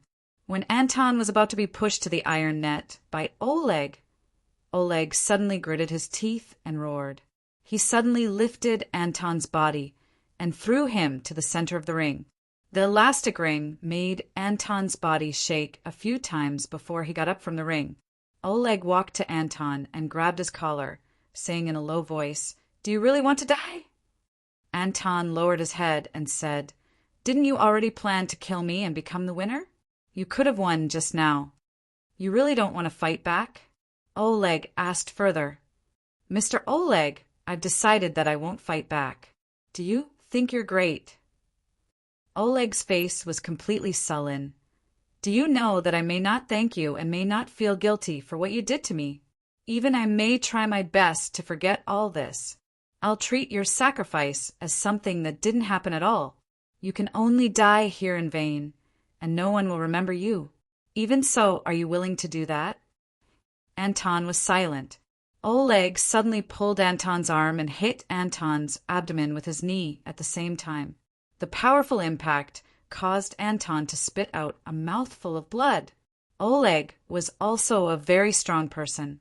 Even if Anton had a stronger body, he still felt like being hit by a hammer when he let his guard down. The pain caused by the knee hit almost made him feel suffocated. "Fight back! Fight back! Fight back!" One punch after another, Oleg didn't reserve any strength. Instead, he crazily poured all his emotions into Anton. Straight punch, uppercut. Sweat splashed from Anton's body, and his red and swollen eyelids blurred his vision. Such a one-sided beating lasted for almost a minute. Anton finally couldn't support himself and lay directly on the ring, gasping. The spotlights above the ring dispelled the shadows around him. He looked at the dazzling spotlights and found his vision became pure white. He knew that Oleg's face appeared at the nearest distance. "You really don't want to fight back. Do you think you're a hero? Bullshit. Idiot. I don't know." And Dong squeezed out a smile with difficulty. "These few days I thought I had grown up, and I really did. But I realized that the world of adults is still very complicated. I don't understand. I don't want to understand. I would rather have never grown up. Does the world of adults have to be so complicated? If I have the chance, I will definitely resist to the end. I won't say it, but if I have to kill you in this way to get out of here alive, I will feel very uncomfortable. I would rather die. Don't take your life so lightly." Oleg suddenly grabbed Anton's collar and lifted his neck, saying word by word clearly, "Master's time is so complicated. There was no right or wrong. As long as you lived for your own reasons, nothing else mattered. You only need to remember this." "I don't understand, ahem." Anton slapped Oleg's hands away and stood up. "I don't want to understand. I only know that I won't fight back and I won't choose to kill you." Anton took a deep breath, and when he opened his eyes again, Oleg could already see something from this young man's eyes. And Dong, however, walked towards the iron fence step by step. "You." Oleg couldn't believe it and even panicked. He almost lost his mind. "What do you want to do?" "If you don't do it, then I'll do it myself. I'm not related to you. Why do you want to do this to me?" A kind of timidity made Oleg's heart uncomfortable, as if it was being pierced by a steel needle. This young man was half a head taller than him, and this huge figure who was about to die. "Because I am." Anton took a deep breath and said softly, "Because I think, Mr. Oleg, your child would not want to see his father become a murderer in order to save him." Anton suddenly kicked his legs and directly jumped on the iron net, like a huge moth to a flame. This iron net, filled with high-voltage current, would completely destroy his body in the next second. Anton! Oleg's eyes almost split open. He didn't know whether it was because of anger or sadness. He didn't suffer any injury in this arena, but now he felt more uncomfortable than being beaten for several hours by others. Anton had already jumped on the iron net. He even closed his eyes to feel the pain of the strong electric current that was about to hit him. Ah! The burning pain seemed to penetrate deep into his bone marrow. In just a moment, Anton felt as if his body was pierced by tens of thousands of sharp needles. He instinctively let out a heart-wrenching scream. However, this extreme pain came in an instant and disappeared in an instant. Anton suddenly fell on the arena. His body was still leaning on the iron net, but the current seemed to have disappeared. Suddenly, there was an unusually loud applause around the arena. The applause came through the loudspeaker, and it was because of one person. Andrew. After the continuous applause, Andrew said to the microphone, "What a touching performance, but unfortunately this is not the performance I need." Andrew's voice suddenly became like that of a beast. "I don't care who you want to die, but before you die, you better squeeze out all of your strength to deal with the opponent in front of you. Don't try to provoke me in this way, because you don't have the qualification. If you don't attack each other with all your strength, I will press the button in my hand 10 seconds later. You will definitely hear Nikita scream before he dies before you get angry." While speaking, Andrew even kept paying attention to the expression of Mr. K next to him. Since Anton gave up resisting, he couldn't see any expression on Mr. K's face. It seemed that he had lost interest in this arena battle. Not to mention Mr. K. Andrew himself also didn't like this kind of situation in a life-and-death duel. Not to mention others. Even he himself didn't want to win a boxer in this way. With Andrew's words, the door on the side of the duel arena was opened again. 2 strong men took Nikita out and walked to the front of the arena. Andrew said coldly, "Why don't you guys fight each other to death in the arena? Why don't you 3 become roasted pigs together? I'll give you 1 minute to consider.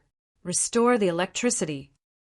At this time, Oleg quickly pulled Anton back. Anton was still leaning against the iron fence. After Andrew finished, he turned off the microphone and looked at Mr. K next to him. "I think Mr. K should be able to see what he wants to see after 1 minute." "No, Mr. Andrew."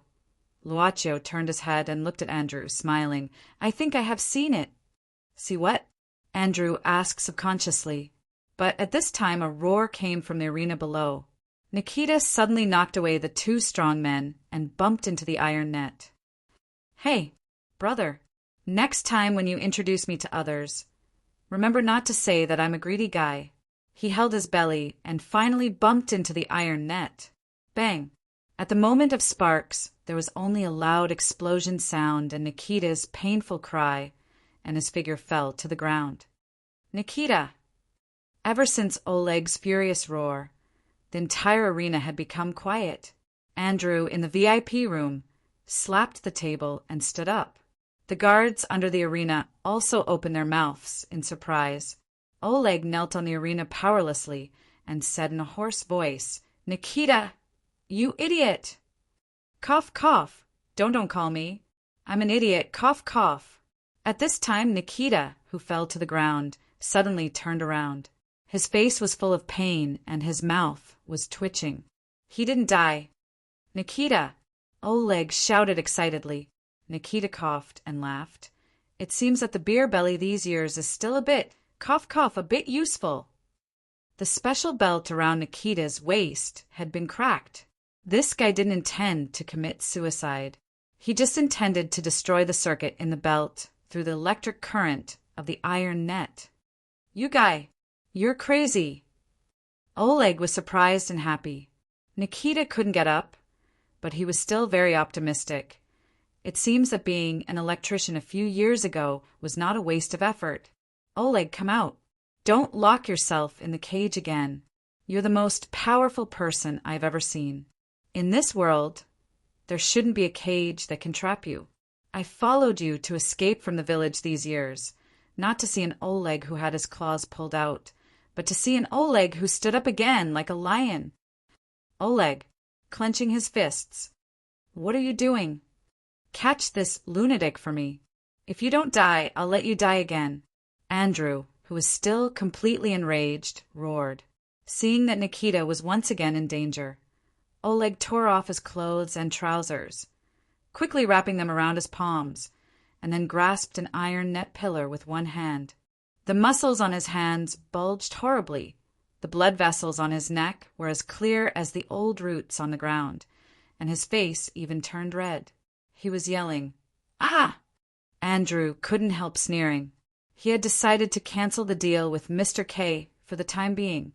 These fellows were indeed not properly trained. He was a bit too hasty in preparing.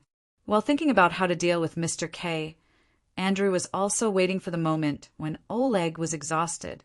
Idiot! How can a human bend such a thick iron bar? One may not work, but two may not. Luaccio stood up at this time. His eyes were full of a strange color. He approached the edge of the VIP room's windowsill, pressing his hands on the window frame, as if he wanted to see everything below infinitely close. Below, Anton suddenly got up. Imitating Oleg, he tore his clothes and trousers, wrapping them around his palms, and roared, "Me too!" Oleg didn't say anything, just nodded to the young man. Two pairs of arms for palms, roaring like waves. These two men were like the kings of beasts. They were about to be released from the cage. Two. Flames were everywhere. Two lions were released from the cage. Andrew! The moment he jumped down from the arena, Oleg's eyes were extremely sharp, looking up at the VIP room above. Under the dazzling spotlights, he could only vaguely see two figures. Oleg didn't care who the other one was, but he was sure that one of them was Andrew. I don't care what method you use. Capture these two bastards for me. I want them alive. Andrew said in a low voice. Even now, he was still reluctant to destroy Anton and Oleg. These two fellows were simply too outstanding. They were simply the best warriors. Mr. K, sorry to spoil your fun, Andrew said calmly at this time. But don't worry, I'll deal with these problems soon. Please wait here for a moment. Saying this, Andrew hurriedly pushed open the door of the VIP room without waiting for the other party's response. Anton, although you have great strength, you don't know how to use your strength. Look at me. This is the way to hit people. Oleg's roar sounded in Anton's ears.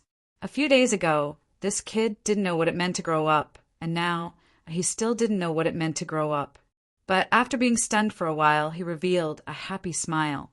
He didn't care where he was, he only knew that here, listening to Oleg's teaching and punching the enemy fiercely with his fists, there was an indescribable, refreshing feeling. Soon after, the sound of smashing and shouting could be heard clearly from the VIP room. It was the fight between the lion and the beast. But at this time, the club boss who had stopped watching sat down again.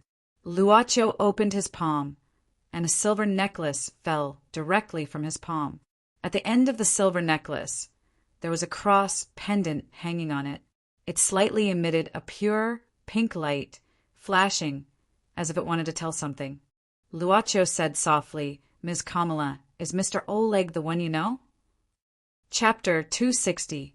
At the Sheremetyevo International Airport, the roar of the plane was still deafening, even though they had already left the airport building.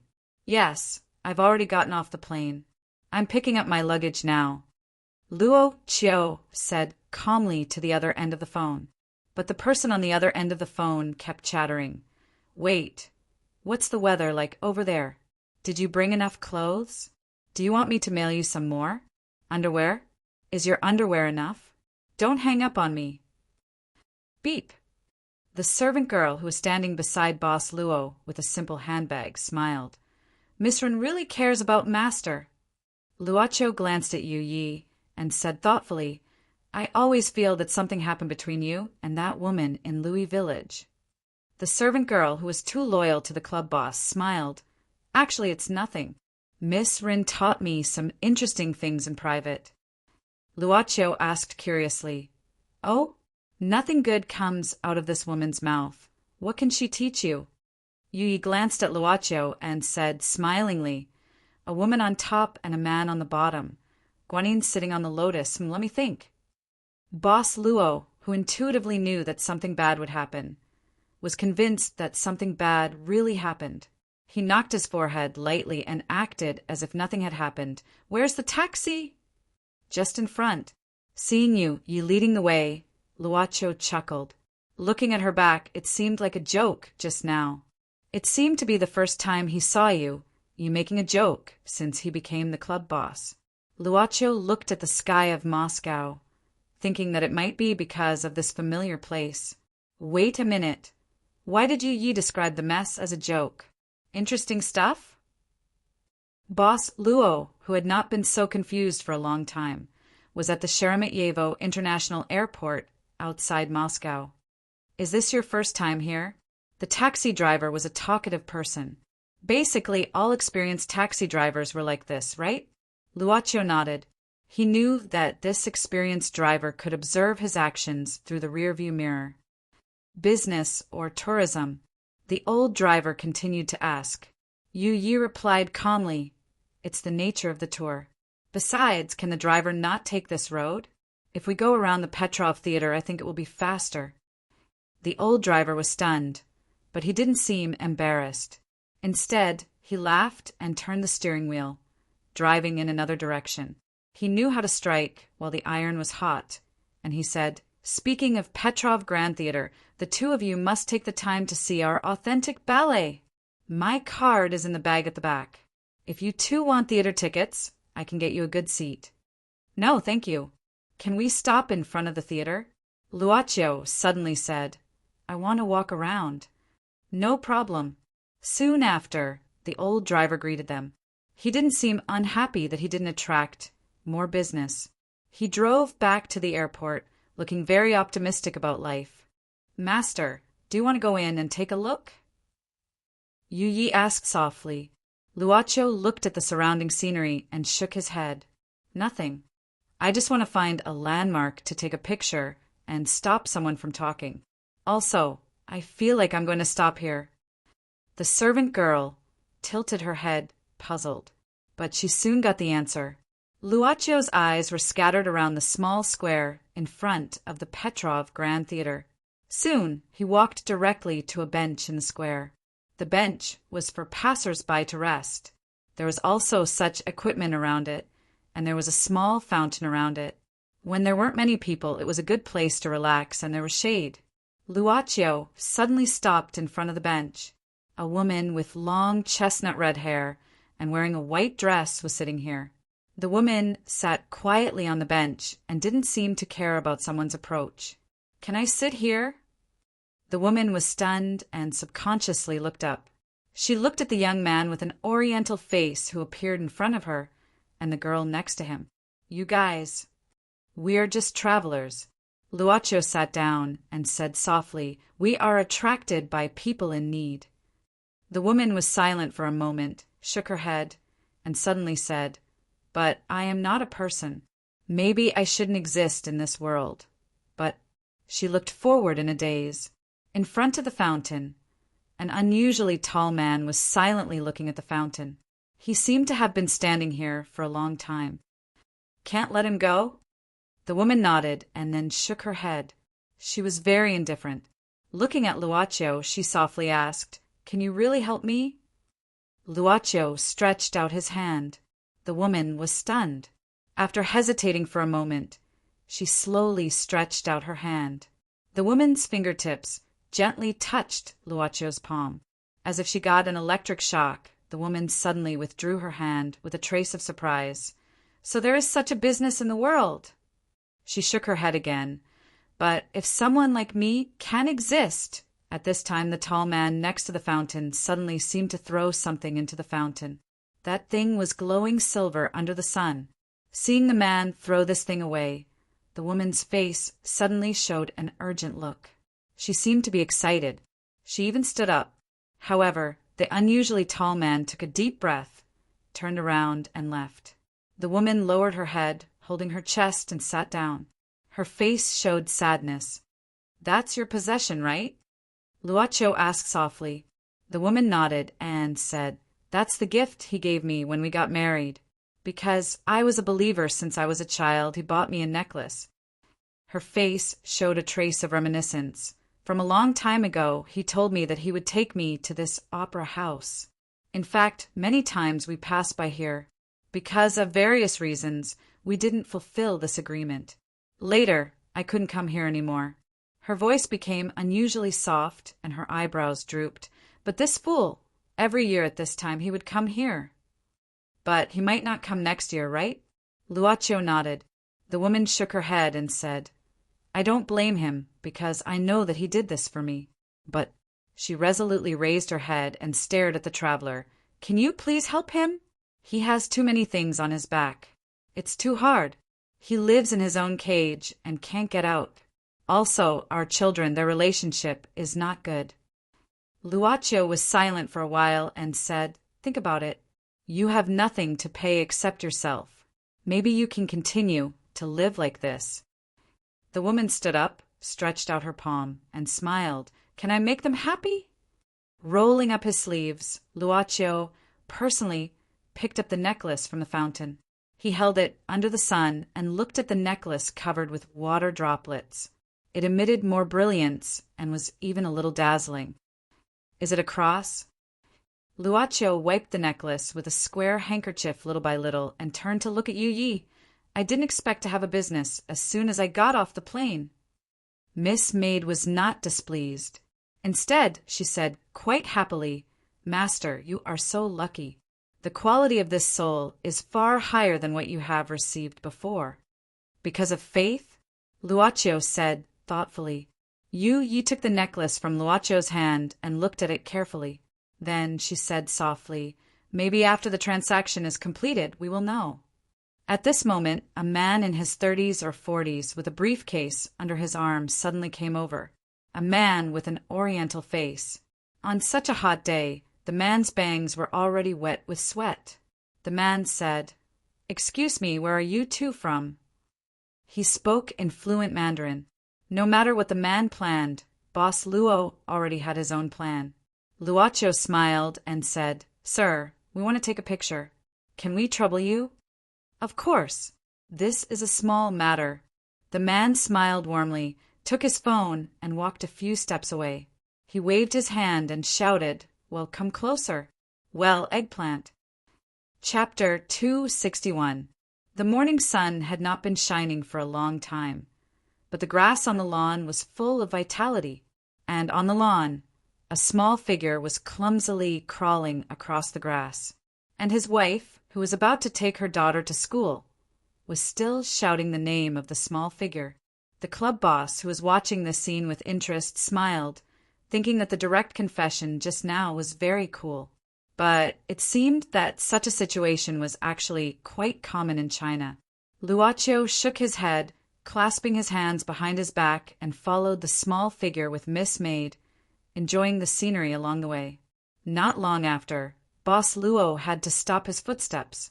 On the tree-lined path that Antonio had just walked through, there was a man in a black robe leaning against a tree trunk just beside the path. The The man in the black robe held a thick black leather book in one hand, reading it attentively.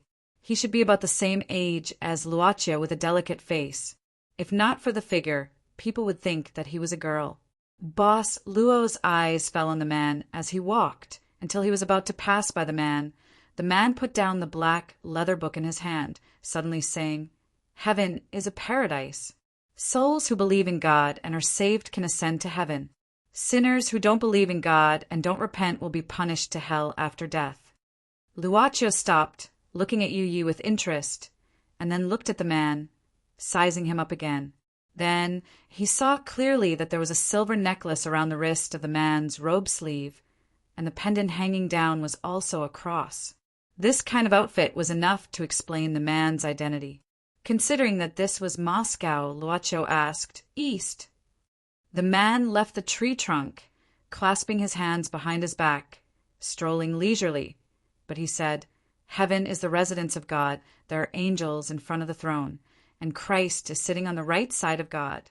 There, the ground is paved with gold, the house is built with precious stones, the sight of the beautiful scenery, the ears listen to the music, and every sense can have a corresponding happiness." He finally stopped in front of Luaccio and Yu Yi. "In hell, there are inextinguishable flames burning everywhere, and vicious snakes and scorpions biting people. As for those who can't ascend to heaven but won't go to hell, they will first go to purgatory and suffer temporarily to purify their souls.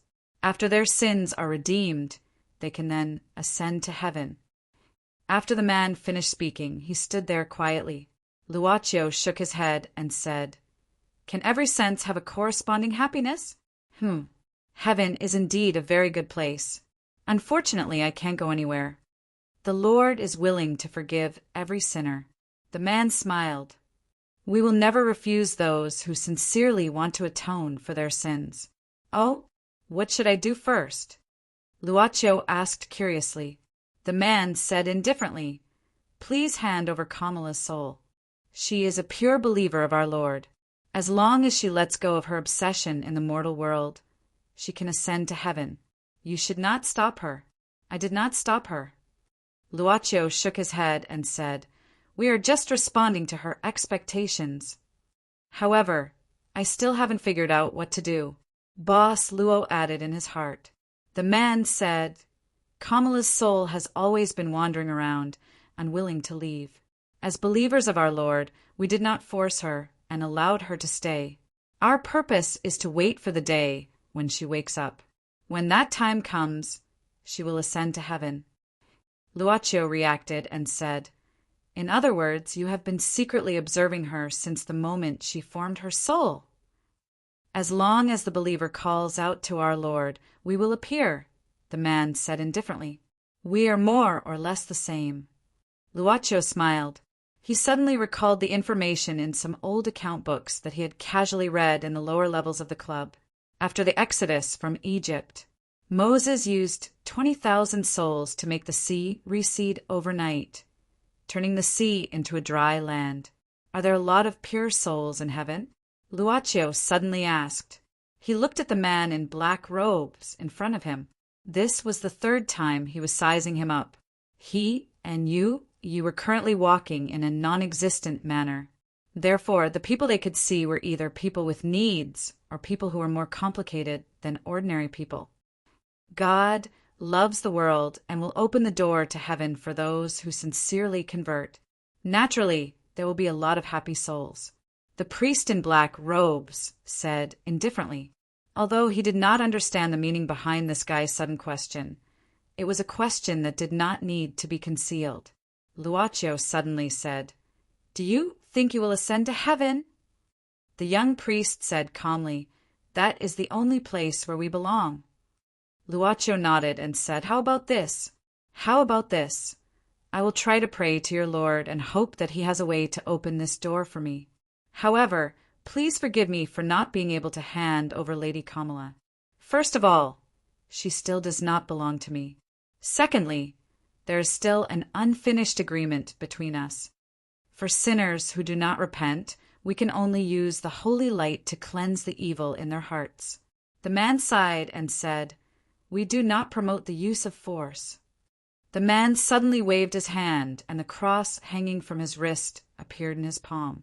It turned into a golden light and transformed into a golden cross sword. Luaccio also said in agreement, "I am also not a violent person." In an instant, the smiling boss Luo appeared in front of the priest with a speed that the man could not react to. It was as if he had moved in an instant. Suddenly, a figure that was infinitely close to his eyes appeared in front of him. This made the pupils of the priest in black robes contract slightly. However, the hand that was holding the golden cross sword had already been lightly tapped by the other party. Therefore, if you can avoid violence, then don't use violence. The golden cross sword shattered in an instant like glass. Before the fragments of the golden light fell to the ground, they had already scattered. The priest in black robes was shocked and kept retreating. He opened his hand that was holding the cross, and the cross pendant in his hand had shattered at the same time. If you can recall what happened today, then please tell your Lord when you pray that we will go to heaven in a few years, because it is almost time to pay rent in heaven. What? When this young Oriental man appeared in front of him again, he only felt that his forehead was lightly tapped. Before he lost consciousness, the only thing he could hear was such blasphemous words to the Lord. The young priest was sent to the big tree that he was leaning against just now. She let him sit down and treat it as an afternoon nap.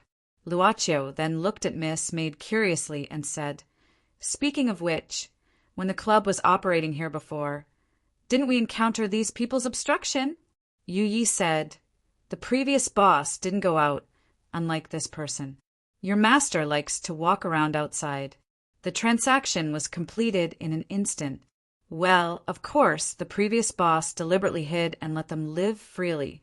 Looking at the young priest who had fainted, Yu Yi said softly, "Even because this priest is too young, there are some things that he may not know." Luaccio nodded and said with a smile, "You can just say that a person like me who likes to wander around will easily step on landmines. It's not like I can't listen to these words." Miss Maid smiled sweetly. They seemed to be taking a stroll. While talking, they walked out of the tree-lined path. When they passed by a convenience store on the street, Boss Luo had an idea and bought a piece of chocolate. When Anatoly woke up, it was almost dusk. He looked blankly at the place where he was and subconsciously wanted to rub his eyebrows. But at this time, Anatoly suddenly felt a strange touch from his palm, which made him stunned. When he opened his palm, what he saw was a fragment of the cross pendant he carried with him. The young god's face turned pale with fright, and he even broke out in cold sweat from the shock. He didn't care when he fell asleep and why he fell asleep, but quickly knelt on the ground and prayed, because his faith had actually been shattered. Vaguely, Anatoly felt that he should have forgotten something. "Where are you? Where are you? Do you want to eat chocolate?" Yen, yen, yen, yen, PS1.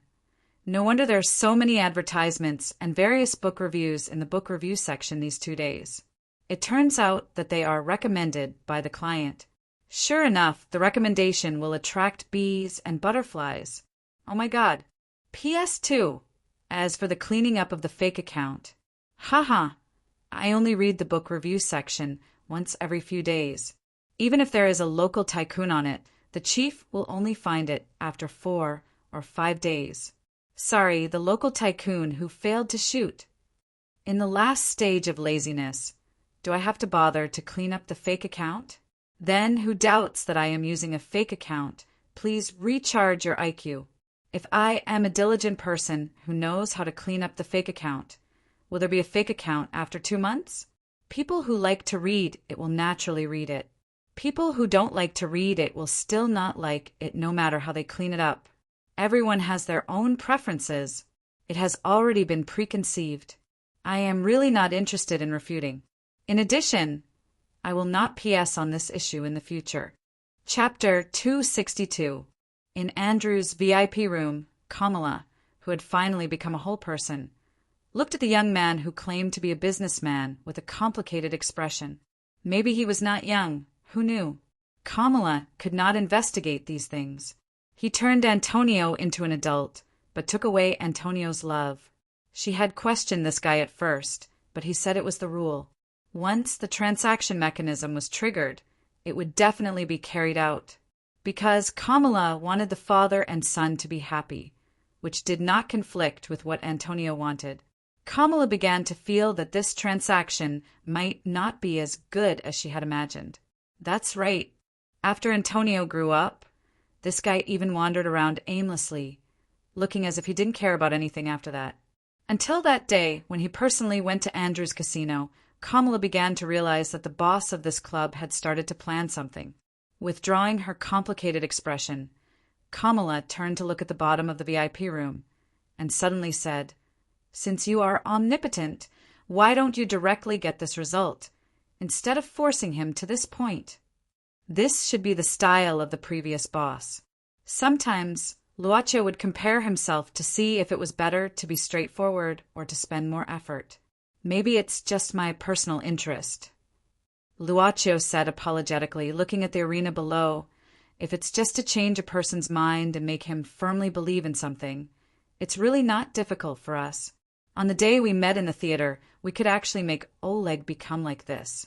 "But," Luaccio said softly, "I might not be able to see the beautiful brilliance that erupted from Mr. Oleg's body at that moment. You take pleasure in this." Kamala suddenly stared at Luaccio. She did not know whether this man had noticed it or not, but she could clearly see a faint smile on this Asian man's face. He was smiling. Luaccio became silent. He felt that Kamala's words were not wrong. He just felt that his emotions had become indifferent very quickly, to an incredible extent. As the club's boss, as long as he used it properly, there was almost nothing that he could not do. All the problems seemed to have become non-problems. In his vision, the whole world seemed to have become gray. No matter how beautiful a person or a beautiful creature was, there was no color. The only thing he could see seemed to be the light of each individual soul. Gray-white, gray-black, brown, and cold gray-white colors entwined in his world. He did not feel afraid because of this, nor did he feel pain because of this. However, when this thing happened to him, he could not feel it. Luaccio had to start to reconsider what else he could want. Color. Luaccio felt his heart beating when a trace of color appeared in the cold world. When one's soul turned from dim to blazing hot and exploded with light, the surroundings seemed to be dyed with color once again. Even if it was only for a moment, even if it was just like a match burning. When the match burned out, everything would return to darkness. Luaccio found that, although it was just for a moment, he could enjoy it every time. There was no need to explain anything, and there was no need to care about other people's opinions. When what he did was regarded as pleasure by others, then it was not wrong to define it in this way. If he could not even have this little interest, Luaccio felt that he should find a way to learn from the previous one and find a successor. "Yes, I take pleasure in this." Oleg did not know that at this moment he was exuding a kind of radiance that he could not see, but could make a certain boss continue to have this happy feeling. He only knew that at this moment, it was like a flood that had been accumulating for a long time and finally got the moment to pour out. Resist? Not really. Just like what Nikita said, since he left the village, he had built a high wall in his heart, a cage, and completely closed himself. He was afraid that one day, when he insisted on his own way of thinking, his lover and his friends would abandon him in the end, just like those villagers who had abandoned him. They might be forced, they might just do it for their families, even if he used all kinds of reasons to argue for those villagers' behavior thousands of times. But when he saw Anton rushing towards the iron net, the wall in Oleg's heart seemed to have a crack. He was just afraid. He was afraid that he would be the next one to be hurt, afraid that he would be the only one to fight, afraid that even his best friends, even his lover, would betray him in the end. Even a young man could do this, even if he was young, immature, even childish. However, a deep sense of shame filled Oleg's whole body at the same time. "Sorry, Nikita. I've let you down for such a long time. I think I really should break this cage."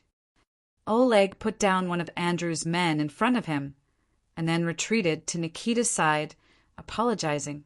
"Can you solve this problem first, and then take me to the hospital? I feel that I'm dying," Nikita said weakly. He was very brave, just now. He could be described as the best in the game, Nikita thought, but his stomach was still crazily shocked at the beginning, and when the belt burst, it also blew up a circle of wounds on his body and blood flowed out. "I'm dying. Don't talk nonsense." "Cough. Hold on. Uncle Nikita, we'll take you out right away." Anton turned back at this time and said quickly, "Bastard, how many times have I said, at most it's brother? Cough, it hurts." "Indeed, hold on." Oleg took a deep breath. "I'll definitely take you out." Oleg's sight and Anton's sight converged at the same time, converging on the open door. The moment the door opened, Andrew's figure appeared in the center of the door, biting a cigar, but people kept pouring in around him. These people were wearing protective gear and holding weapons in their hands. Some weapons were loaded with anesthetic. Chapter 263. The bullets of the tranquilizer gun looked like darts. The speed of this kind of thing was extremely fast. Oleg felt that he was not the Oriental martial arts master in the movies, so it was impossible for him to avoid this kind of thing. But he adapted quickly. After breaking the high wall in his heart, he felt the same as that year. He felt tired physically, but there was a belief of never giving up slowly growing in his heart. He and Anton dragged Nikita to the back of the ring at the first time, so as to block the sight of Andrew's men. These two guys were too horrible. They actually walked out of such a huge iron cage with human strength. Andrew's men, even if they had tranquilizer guns and electric batons in their hands, had to approach carefully at this moment. No one wanted to bear the heavy punches of these two humanoid brown, bear-like guys because of carelessness. "How do you feel?" Leaning against the ring, Oleg asked Anton while gasping for breath to recover his strength. This sudden question made Anton stunned, but he soon smiled and said, "It's really great. If we can beat all these stinky bastards, it'll be even better." Oleg smiled and suddenly patted Anton's shoulder. "Do you see the cable connected to the iron net?" Anton nodded hurriedly. Oleg whispered a few words in Anton's ear. Anton suddenly showed a nervous and excited look, nodding heavily. "Go, brave young man. I will be proud of you on behalf of your father," Oleg said in a deep voice. "Thank you." Anton showed a smile. At the moment when Oleg's sight was deeply imprinted in his heart, he suddenly rushed out from the back of the ring. He even let out a roar. "Over there!" Several strong men with tranquilizer guns aimed at Anton at the same time, but Anton was like a monster with amazing explosive power. The instant sprint was so fast that they couldn't catch Anton's figure for a while. The tranquilizer bullets missed their target one by one. At this time, Anton grabbed a guy he had hit before and put him in front of himself, forming a good human shield. "Don't worry about this guy. There's one more." Andrew snorted. He reacted quickly and ordered his subordinates to pay attention to the other side. But it was too late. "Anton, don't close your eyes." With his enormous arm strength, Oleg instantly pulled out the cable together with the iron net. Looking at the exposed wires, Oleg blew a deep breath to calm himself down. At the same time, he closed his eyes and quickly touched the positive and negative wires together. Hiss! Bang! In just an instant, all the light sources in the entire arena were completely extinguished. This battle of life and death, scheduled for midnight, completely eliminated the existence of sunlight. Only a few air vents let in the faint light of the street lamps, turning the place into an environment so dark that it was difficult to see anything clearly. Ah! Just as the lights went out, a scream rang out, followed by the dull sound of a heavy object falling to the ground. Andrew's men looked around nervously. "Light the fire! Idiot! Where are your lighters?" Someone shouted, and at the same time, a light of a lighter appeared in the darkness.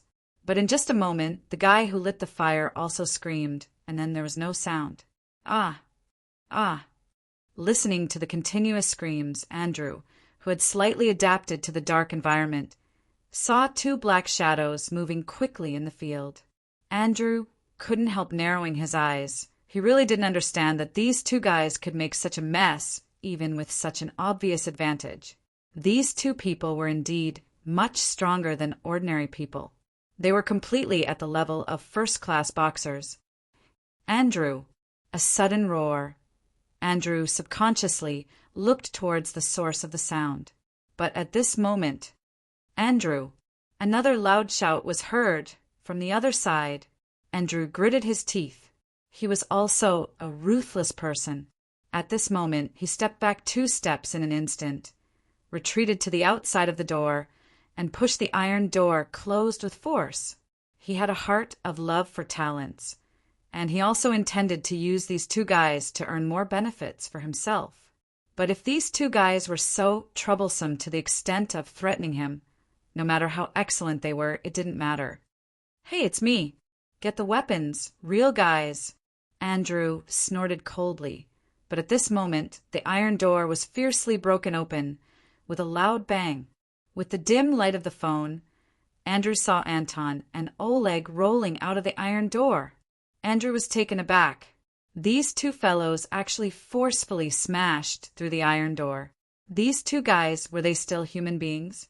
Andrew suddenly took a step back. After that one step, he quickly turned around and ran toward the end of the corridor. "Don't run." Not knowing whether it was Anton's voice or Oleg's, Andrew's body was suddenly hit and then fell heavily to the ground. But he still retained the sense of touch as a boxer. Under the danger, he stimulated the nerves all over his body and fiercely kicked out with his feet in a panic. But at this moment, he didn't know who caught his leg, and then a kind of heart-wrenching pain suffocated Andrew. His leg had been forcibly broken. From the knee position, he suffered a terrible heavy blow, and the whole leg was broken into a nearly 90-degree angle.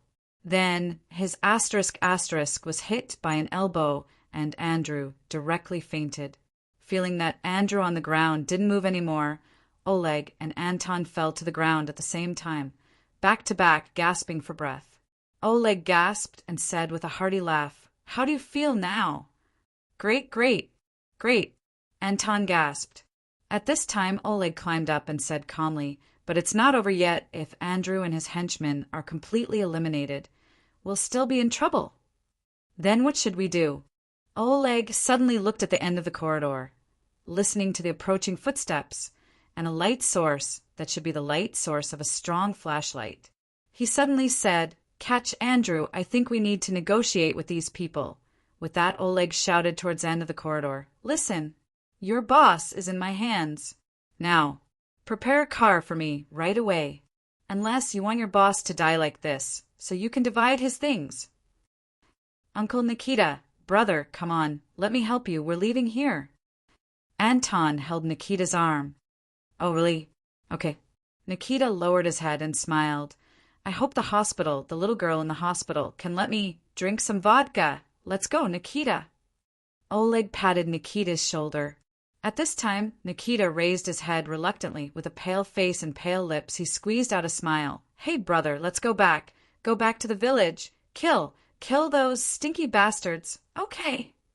"Hey, brother, don't trap yourself again. I'm not sleepy." Then, "I'm sorry. What did you say?" "No, nothing. I want to take a nap. When we arrive, call me."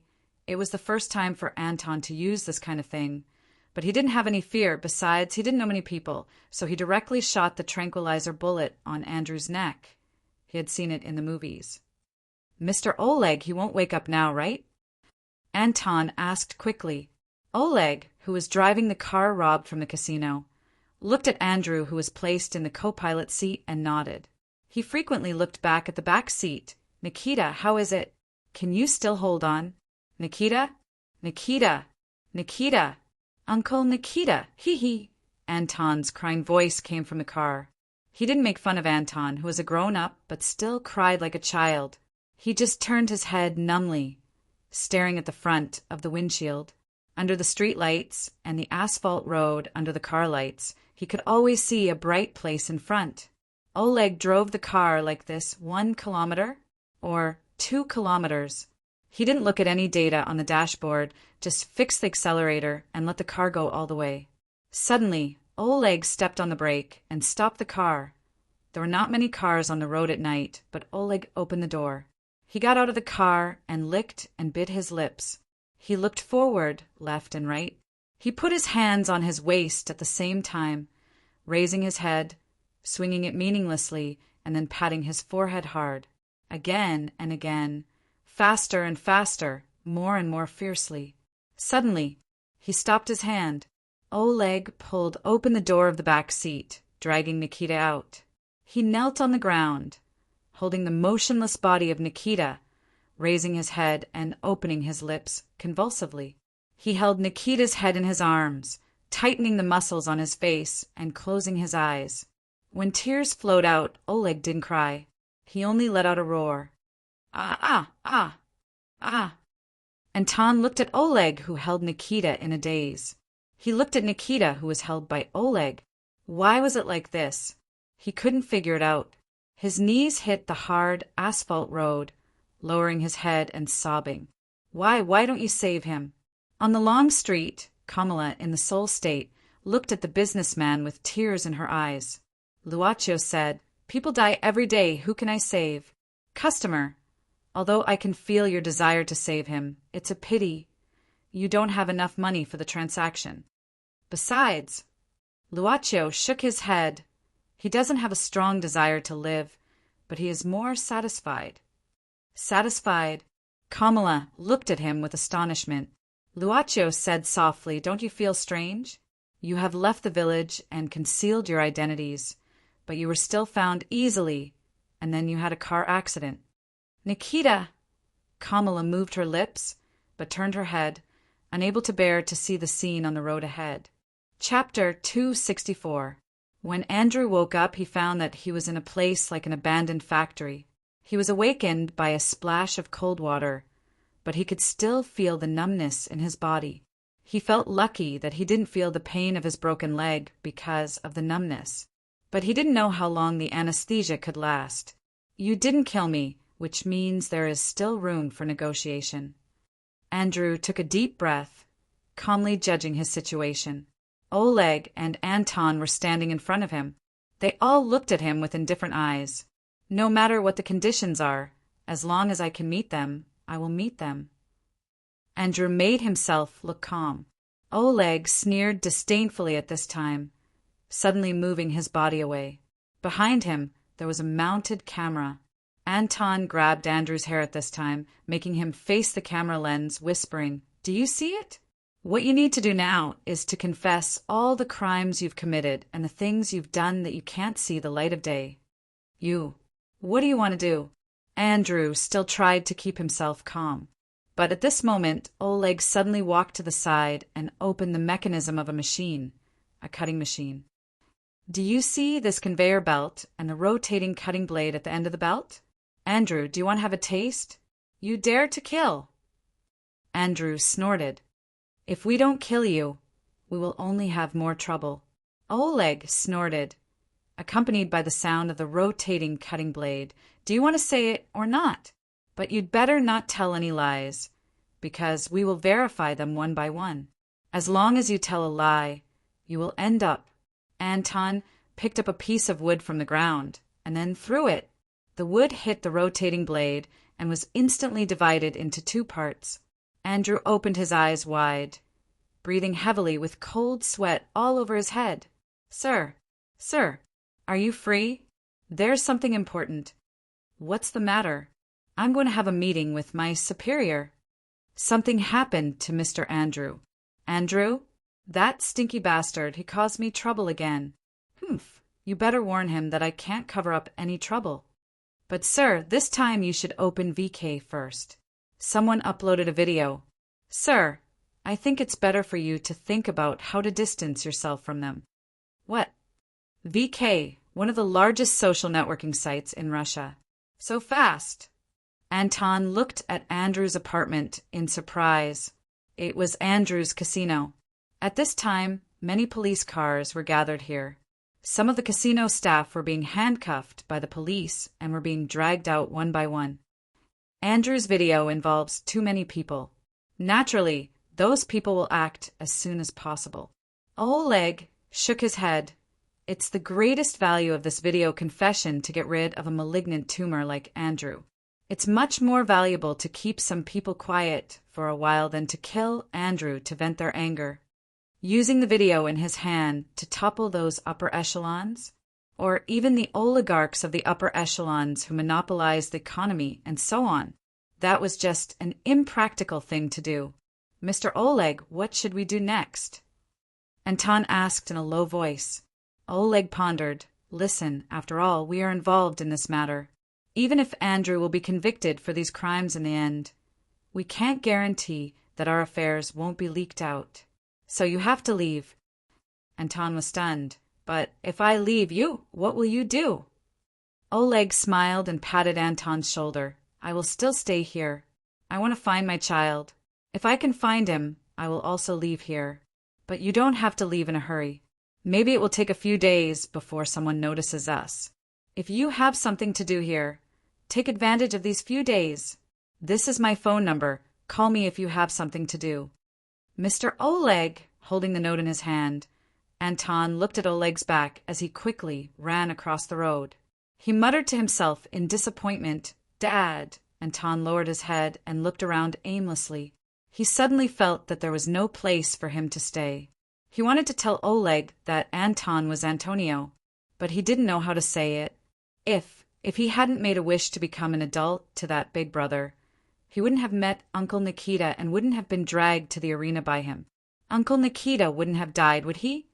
Did I do something wrong? Anton was at a loss. He walked aimlessly on the street. Not knowing how long had passed, Anton stopped. He came to the park he was familiar with. Here he saw Oleg again. Oleg was sitting on the swing stool at this time, staring ahead blankly. He might be waiting for Antonio to appear here, in this park with more memories between them. Anton took a deep breath. He took a step forward and walked to Oleg step by step. Anton. Oleg felt someone coming. He looked up and asked in confusion, Why are you here? Anton took another deep breath and said, Mr. Oleg, I want to tell you something. Oleg was stunned and nodded. Go ahead, I have nothing to do now anyway. Antonio gritted his teeth and closed his eyes. Actually, I'm Antonio. I met a magical big brother, and he made me an adult. If I hadn't grown up, I wouldn't have met Uncle Nikita on the street, and the later things wouldn't have happened. Dad, you wouldn't be sad. Uncle Nikita wouldn't have died, so. Anton knelt on the ground and lowered his head. It's all my fault. Why did you say it out? Anton, who lowered his head, suddenly heard such a question. He responded subconsciously, This is my responsibility. If I don't say it out, He raised his head abruptly, only to see Oleg sleeping. But on the other swing next to him, there was another person sitting there without him noticing. That was the big brother who made him an adult. It's you. Anton was surprised, happy, and scared. For a moment, he didn't know what to say. Chapter 265. Oleg. Who is calling me? Is it the night of midwinter or early morning? Oleg looked at the swaying shadows of the trees in the dim, lake-like light and shadow. Yes, the branches and leaves were covered with thick snow. They suppressed everything, but they were clearly layered. When he heard the voice calling him, he couldn't help but walk towards the source of the voice. Oleg. I remember it's Kamala's voice. Kamala. Oleg's footsteps became faster unconsciously. He began to run at full speed, until he pushed aside a bunch of branches pressed down by the snow with his palm. He saw the place where he was born, the small lake in front of the village where he was born. He seemed to see the past where he played here. He seemed to know he saw the familiar back. The long chestnut-red hair hung down her back, and the white dress was so thin. She was like a fairy in the lake. In a trance, Oleg suddenly had a kind of palpitation. His leg stepped on the snow, and the snow quickly went over his calves. He was so strong, but he looked so clumsy here. Kamala!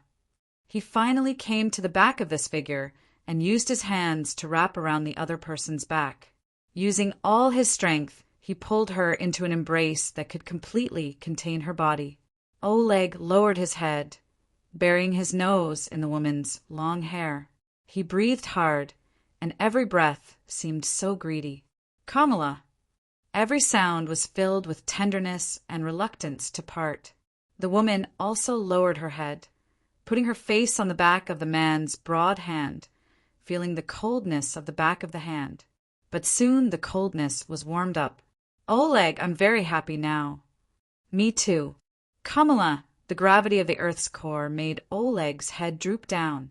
When he opened his eyes, he found himself still in the park, sitting on the swing stool. A dream, but it was indeed a long-lost, solid dream that washed away the sorrow in his heart. Oleg subconsciously looked at his palm, with a feeling of touch seemed to linger. He lowered his head and kissed the back of his hand. He smiled and said, "Goodbye, Kamala." When he took a deep breath and raised his head again, he felt a kind of motivation being injected into his body again. After 2 days and 1 night of weariness, new strength suddenly gushed out of his body. He stood up from the swing. He was still as tall as an iron tower, tall enough to block all of Antonio's sight, tall enough to even lift up the sky of Moscow. When Oleg was in front of Antonio, he raised his palm and heavily slapped Antonio's face. The slap was so loud that Antonio's small body couldn't bear it. He was instantly stunned and fell to the ground. "Stand up," Oleg said expressionlessly. Antonio covered his face and quickly got up without saying a word. "Hit me," Oleg suddenly said. Antonio was stunned. He hesitated for a moment, gritted his teeth and clenched his fist, hitting Oleg's stomach with all his strength. "Use more strength. Use more strength. Haven't you eaten for many days?" Oleg snorted coldly. Antonio, on the other hand, retreated a dozen steps. Then, with a loud shout, he charged at Oleg fiercely. This made Oleg take a small half-step back. But Antonio was also rebounded and fell to the ground again. He looked up at Oleg, at his father who was still tall, and heard Oleg slowly say, "As a man, if you have any dissatisfaction, just say it. Even if you want to fight with me, it won't be a problem. But choosing to run away from home is not the behavior of a man. Do you understand?" Antonio nodded. Oleg said, "I slapped you and you slapped me. We are even, do you understand? That's not fair. I can't hurt you at all." Antonio muttered discontentedly. Oleg smiled. "Then grow up quickly and wait for the day when you can hurt me." Antonio made a face. Oleg touched Antonio's head and shook his head. "How does it feel to run away from home?" "Great." Antonio rubbed his nose and ran to the front excitedly. "Dad, let's have a race. Whoever runs home slower will have to do the housework today." But he had run out of the park. On the sidewalk on the side of the park, Antonio saw the fading figure and stopped subconsciously. "I have surpassed you, Antonio." That was the voice of Oleg, who walked in front of him. Antonio ran 2 steps, quickly turned around and tried to catch up with Oleg in front of him. "Why this time?" "Well, take it as a reward for your honesty. But your love has been sold to me, and there is no way to get it back.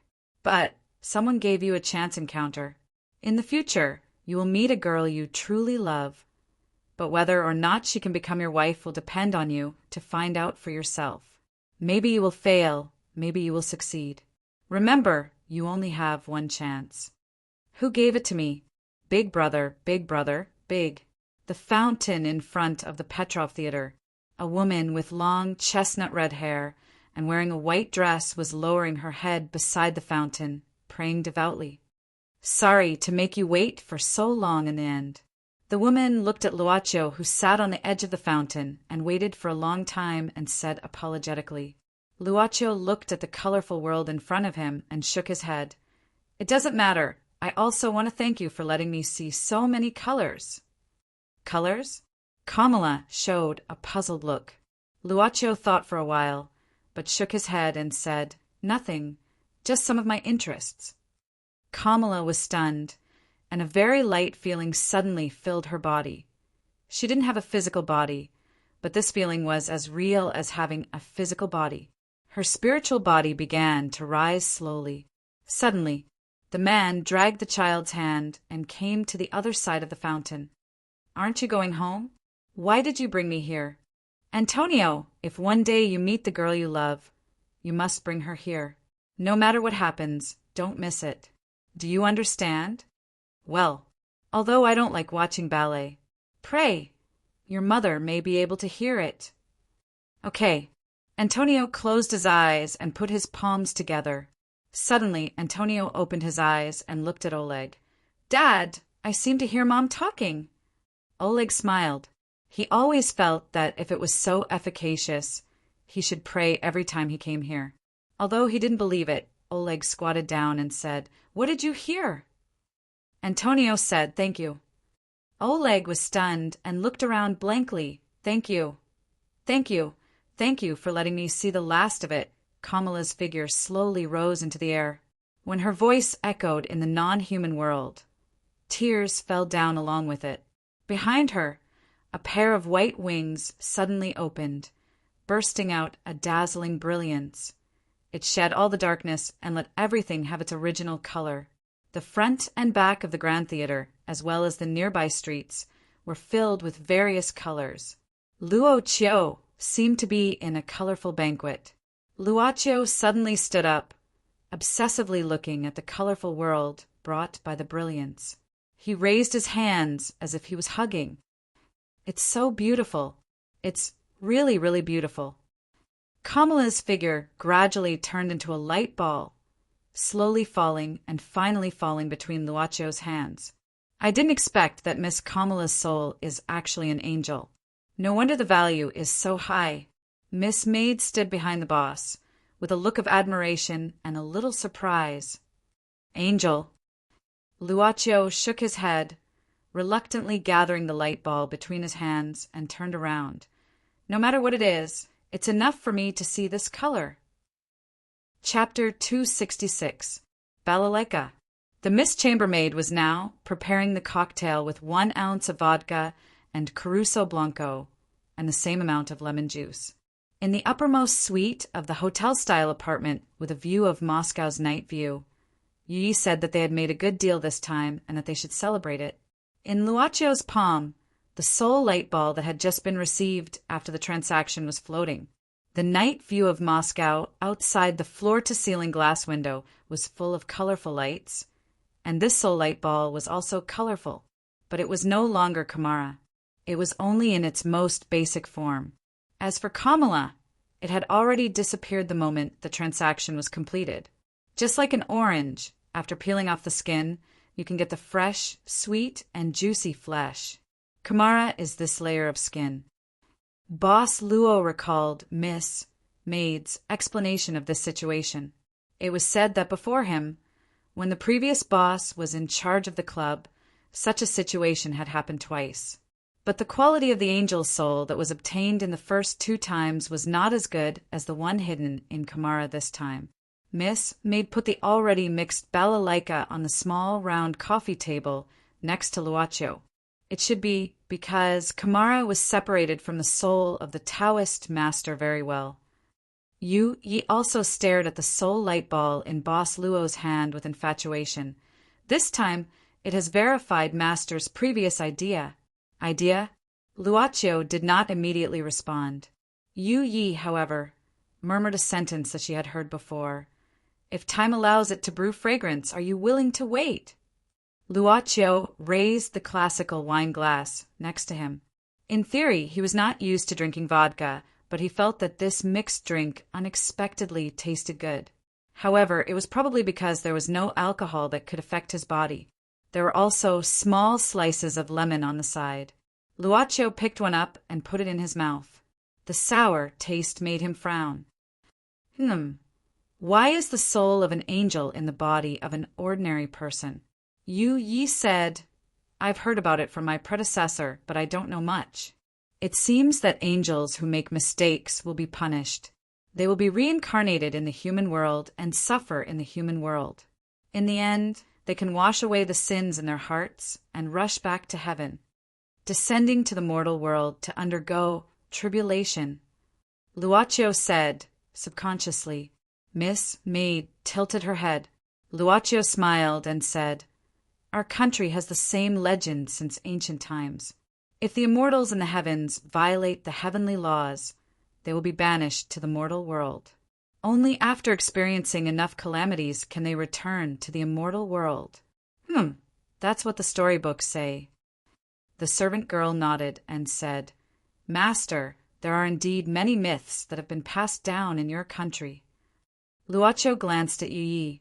She couldn't directly read the account book on the first floor of the basement, but when collecting the accounts, it was indeed Yi who took out the account book by herself.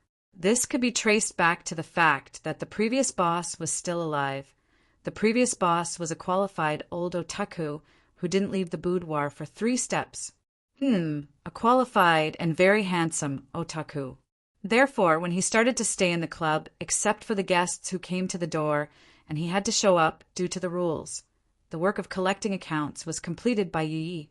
The account book would automatically remind Miss Maid when the time was almost up, and what she could see was only the content of the transaction. So, she might not know much about heaven or even nothing. As for the Eastern myths, it was probably the same. Heaven. Heavenly court. Master, is there anything on my face? Yi looked at Luaccio's eyes, blinking and asking. Luaccio shook his head and said softly, "I know you like to dress up. But don't worry, I stare at you not necessarily because there is something on your face, but because I like to see it." Ye's eyes brightened, suddenly stood up and said softly, "Master, wait a moment."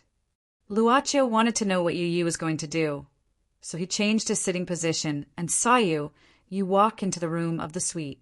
Soon after, the lights in the room were dimmed, leaving only the edge of the downlight, and it was still a warm yellow light. The sound system placed next to the TV screen automatically sounded at this time, and the music attracted Luaccio's attention at once. He subconsciously grabbed the CD case that was placed on top of the sound system. He glanced at the cover. Almeida Palace. This was the background music of the ballet Palazzo di Almeida. Luaccio knew what might happen next. He looked at the corridor with expectation. When the music suddenly sounded, Miss Servant Girl appeared in the hall of the suite. In such a short time, Yi couldn't find an orthodox ballet dress or even shoes. But it didn't seem to be a problem for Miss Servant Girl. It was black and made of silk. Draped over her body, it transformed into the thinnest and thinnest nightgown. Her fair skin could be vaguely seen through it, and it became her dance outfit. On the soft white carpet, dancing shoes didn't seem to be necessary. Yi stood on tiptoe with her left leg, and her right leg almost horizontally extended backward. She opened her hands. Like wings, they were slowly flapping. Her body leaned forward slightly. Was it because of the pajamas? Some more beautiful scenery was naturally displayed in front of Luaccio. She was whirling. She was leaping slightly. She was stepping on the beat, like a black swan skimming over a clear lake. She was dancing in front of her master, which she had never danced before. I just won't tell you what's going on. Equals sizzle. It should be the sound of frying eggs. Because of his physique, Miss Servant Girl didn't need to care about fat intake. Even if it was just frying eggs, she would use butter that tasted better. Luaccio could already smell the aroma of breakfast. He opened the curtain of the suite's living room and looked at the city's morning in a good mood. "Master, it's almost done, and the toiletries are ready." Miss Servant Girl's voice came from the kitchen. Luaccio stretched himself and turned on the TV. He saw a news report. Chapter 267. Before sunrise, Victor was still enjoying a good dream with his wife in his holiday home in the suburbs when he was abruptly woken up by a phone call. It was a call from the police station. He had to end his vacation in advance after receiving the call. He rushed to the Tretyakov Museum of Fine Arts in the center of the city. Coffee? Milk? When Victor got out of the car, his partner ran over with 2 drinks in hand. Victor pushed him and walked straight to the cordon, passing through the crowd. The young sheriff Yelgo could only shrug his shoulders, as if he was used to it. He casually opened a cup of milk and drank it up quickly. After burping, he drank a mouthful of coffee and followed up. Don't waste food. Drink it up by yourself. Victor, who was working in front, clapped his hands and shouted, I want to see the person in charge of this art gallery and the person in charge of security in half an hour. And ask the police station to find out what those repeat offenders who were bailed out last night are doing now. And don't let any reporter in. Hurry up. After saying that, Victor snapped his fingers several times towards Yelgo, who was walking behind him. Yelgo had to quicken his pace to Victor. When he was about to say something, Victor had already grabbed the uncapped cup of coffee from his hand. After taking a sip, Victor walked towards the inside of the art gallery, which was the scene of the crime. Yelgo, who was about to say something, decided not to say it. Yelgo quickly followed Victor's footsteps and said quickly, the theft was discovered by the security patrol at 5:00 in the morning, and the overtime was at 3:00 in the morning. We have asked around, and we didn't hear any suspicious sounds or find any suspicious traces. It's very peaceful. Between 3:00 and 5:00? Victor nodded, no. It's impossible to avoid the surveillance camera of the art gallery. Did you find any clues at the scene? No, not even a shoe print. Yelgo frowned and said, I looked around. The windows of the gallery were locked from the inside, and there were no traces of Special walking outside. This painting seemed to have disappeared into thin air. Disappeared into thin air? Victor stopped and snorted. Do you think it's a magician's performance? I didn't mean that, but it's really puzzling. The two quickly came to the place where the stolen, the nameless maiden, was placed. After putting on his gloves and shoes, Victor leaned close to the wall and squinted his eyes as he carefully observed it. Yelgo had been looking at the scene for more than half an hour. At this time he was not in the mood. He was just thinking about how to steal the mask. Furthermore, what was stolen was only the painting inside the frame. The frame was still here, safe and sound. Mr. Victor, do you think it was F&C who did it this time? Yelgo suddenly said lightly. Victor was stunned. He frowned in disgust. Freedom and clown, eh? Boss Luo had been in a good mood since he woke up in the morning. In order to carry out the theme of visiting Moscow, after visiting several scenic spots in the morning, Luochio sat down at an open-air tea-house under the introduction of Yu Yi. She said the snacks in this tea-house were not bad. Boss Luo already knew that Miss Maid didn't need to eat. Then the question was, how did Miss Maid judge the snacks in this tea-house? The answer was appearance, probably.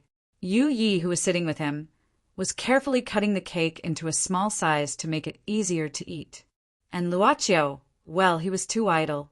The club boss was reading the newspaper at this moment. Miss Maid, who should be very familiar with Moscow, didn't give the answer immediately this time. She took the newspaper from Luochio's hand, glanced at it, and whispered, It seems to be a little thief who has just become famous recently. If it appeared after the club left, it was not strange that she hadn't heard about it. Luochio said with interest, but it's also interesting to use Freedom and Clown as a nickname. Boss Luo even thought with interest. Do you think this Mr. Thief also wore a clown mask when he committed the crime?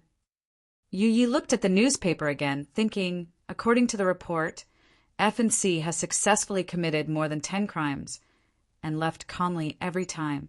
Well, some of them gave out warnings before they went to steal things, but the rest of the time they just directly stole the things and gave out a statement later.